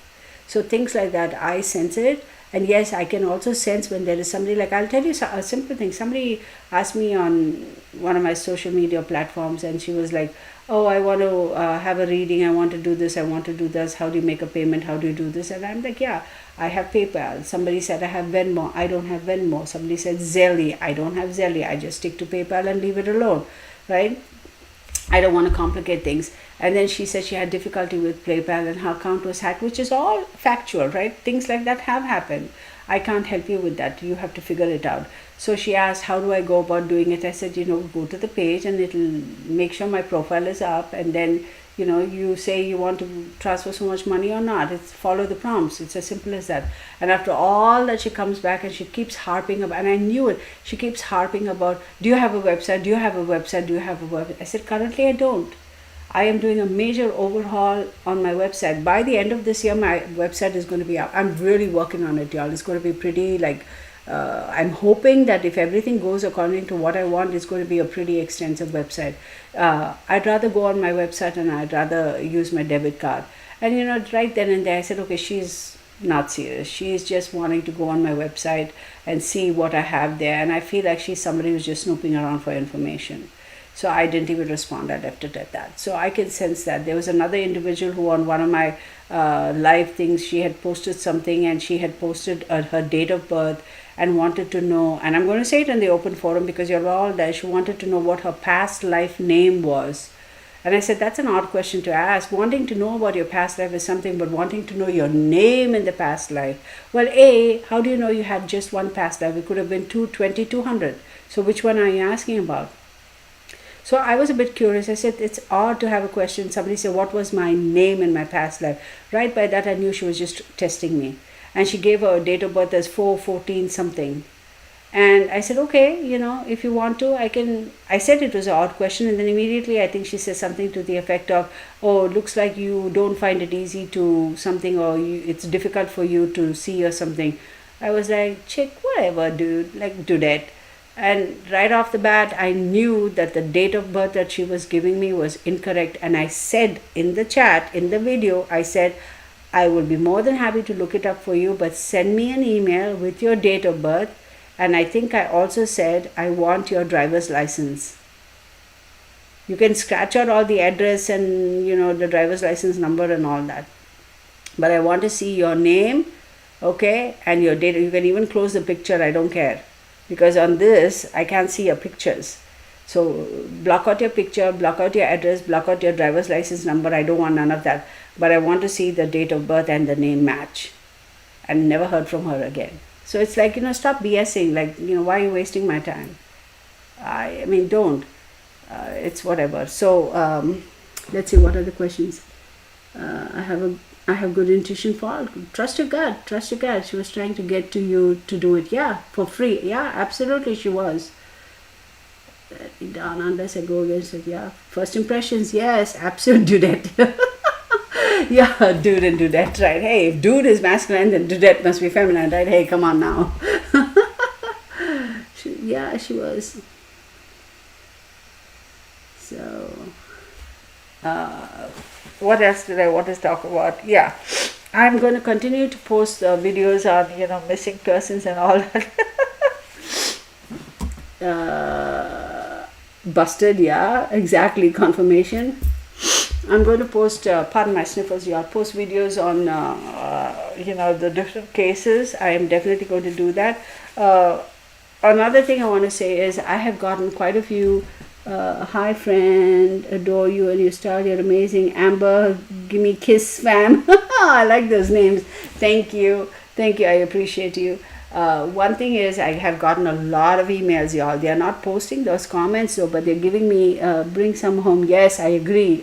One way or the other, she needs to come home. Y'all, that case is going to be solved. It will.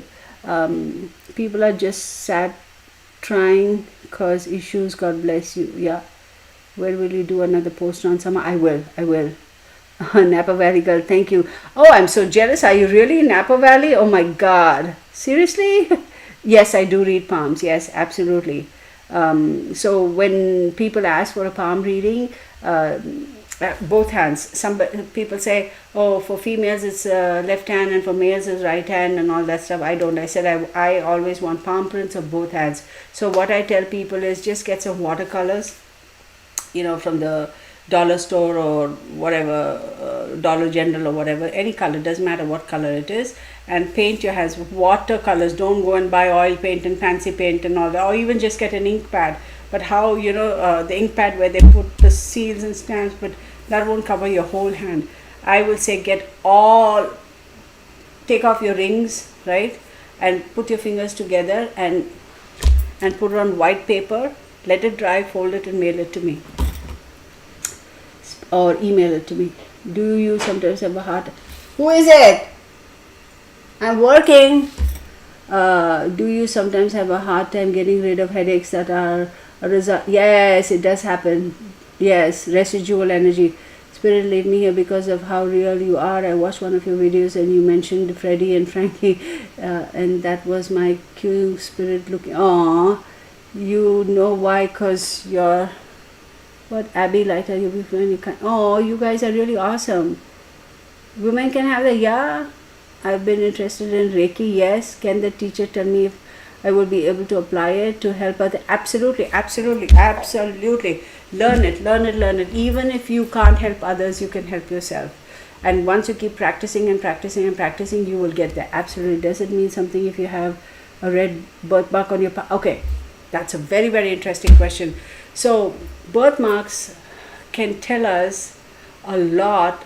This is from the spiritual realm. The doctors and scientists and all that say that's just pigmentation and some DNA and RNA and something didn't connect and there whatever. Everybody has a scientific explanation and a spiritual explanation. So birthmarks can clearly indicate to us how or what caused the birthmark. It doesn't necessarily have to be in this lifetime. It's like past life karmic residual energies or residual imprints follow us into the next life.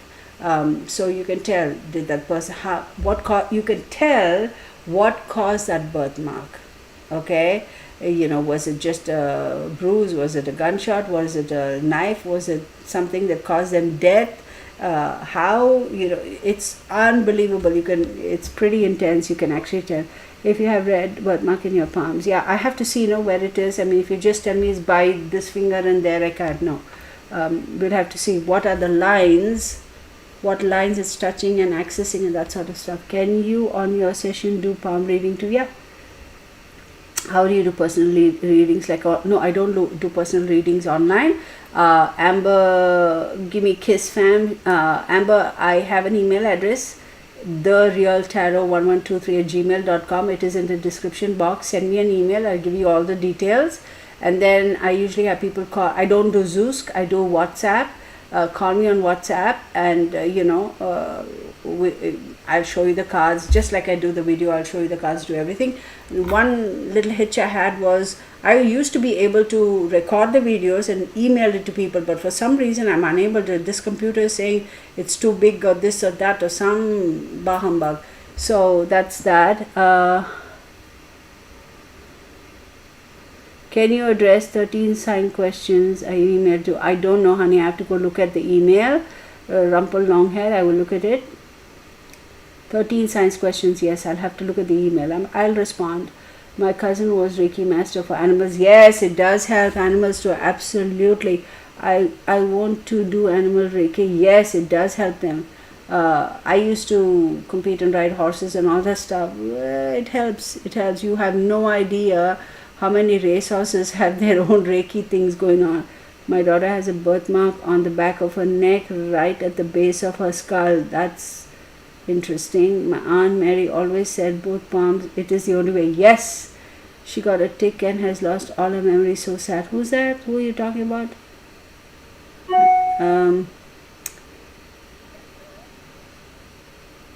Okay, hang on. Do palms change or is it just, that's another very, very interesting question. Yes. It has happened where certain lines have either gotten faded or they've become more prominent, and it does happen, absolutely. I have what they call a strawberry on the base of the skull, only one in the family that has it. Can you, yes, okay, it's on the Venus on my right hand. I have to see it, honey. I'm not going to address it right now. This is not a spot for personal readings. If you email me, I can look into it and I can see, but keep in mind that all that does take time. I'm just not going to randomly answer the question, okay, because I'm investing my time in looking at it, and it's not just, oh, this means this and yeah, just send her an email. No, there are a lot of other factors that we have to consider, okay. Oh, you do? Crime Ghost? Awesome. Will we be able to talk to you while you give the reading? Absolutely. It is very interactive. So we do WhatsApp, and it's with the FaceTime type of thing, right, on WhatsApp, video call. So yes, you can ask me questions. That's a whole, because that time is for you. Absolutely. What's the point? I'm not going to be just gabbing and you have 101 questions. No, absolutely. You can. Then this is first time. Oh, that's so cool. Okay, that's interesting about the birthmark. My dad and I have the same one and in the same place. Okay, I have a birthmark. Okay, Oh, I know. Don't. I'm sorry. I didn't. Oh no. I don't mean to be. No.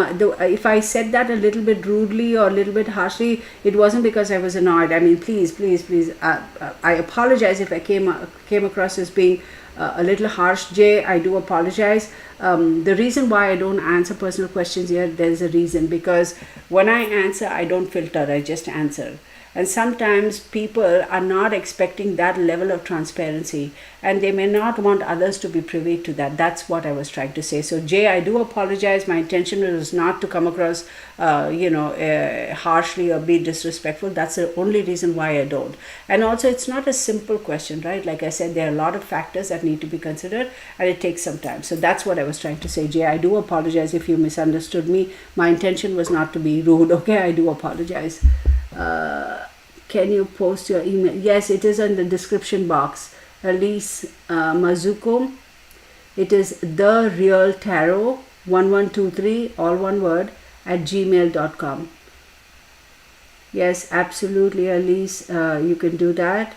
I will definitely be able to. I have a birthmark, however, I cover it up with a tattoo. Why? Well, no harm done in that. I mean, if it makes you happy, tattoo it, girl.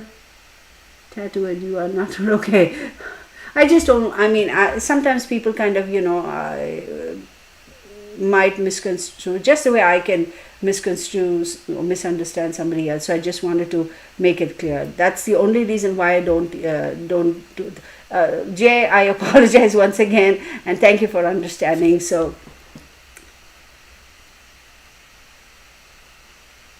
There's no spiritual, like there's not a spiritual meaning per se for a birthmark. Okay, it's like it's like I said, it's like is past life imprints on our body. So what transpired in the past life, you have to look at it. When you use the term spiritually, I covered mine too. Okay, my son has single permanence, okay, on both hands. So Scorpio, Ursa, again the age depends, because remember we're still growing. So if it's a very young child, then, or a teenager, or with your son, you're talking about single lines, it does make a difference. Okay. Good night, everybody. Grace Green. It's past 10 o'clock. Y'all, we've gone on all night long, y'all. I think I'm going to stop. So that's by indication that I've overstayed the party and I need to leave. Okay, I'll definitely contact you. Okay, y'all, I'm going to, because I'm looking at the timepiece now and it says 4 minutes past 10. So we've been on for a while, literally almost 3 hours. So yes, absolutely. Thank you, everybody. I really appreciate. I'm going to check out now because we've been on for quite a while. I do appreciate. Would you ever consider doing a tarot reading addressing the present trend of US? Yes, that's a very interesting question.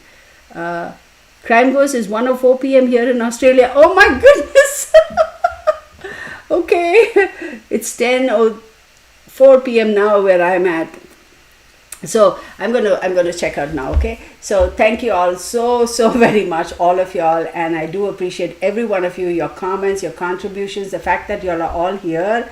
That is like just absolutely awesome. And please know that every one of you, it's a heartfelt appreciation. Okay, I'm not just saying it, I genuinely do appreciate it, because if it wasn't for you guys, first and foremost trusting me and asking me to do these readings and believing that I am honest and truthful in doing this stuff, that's such a big honor and such a big responsibility, and I don't take it lightly. And I really do appreciate that trust and giving me that opportunity to be able to do all these things, and for allowing me to do all those things.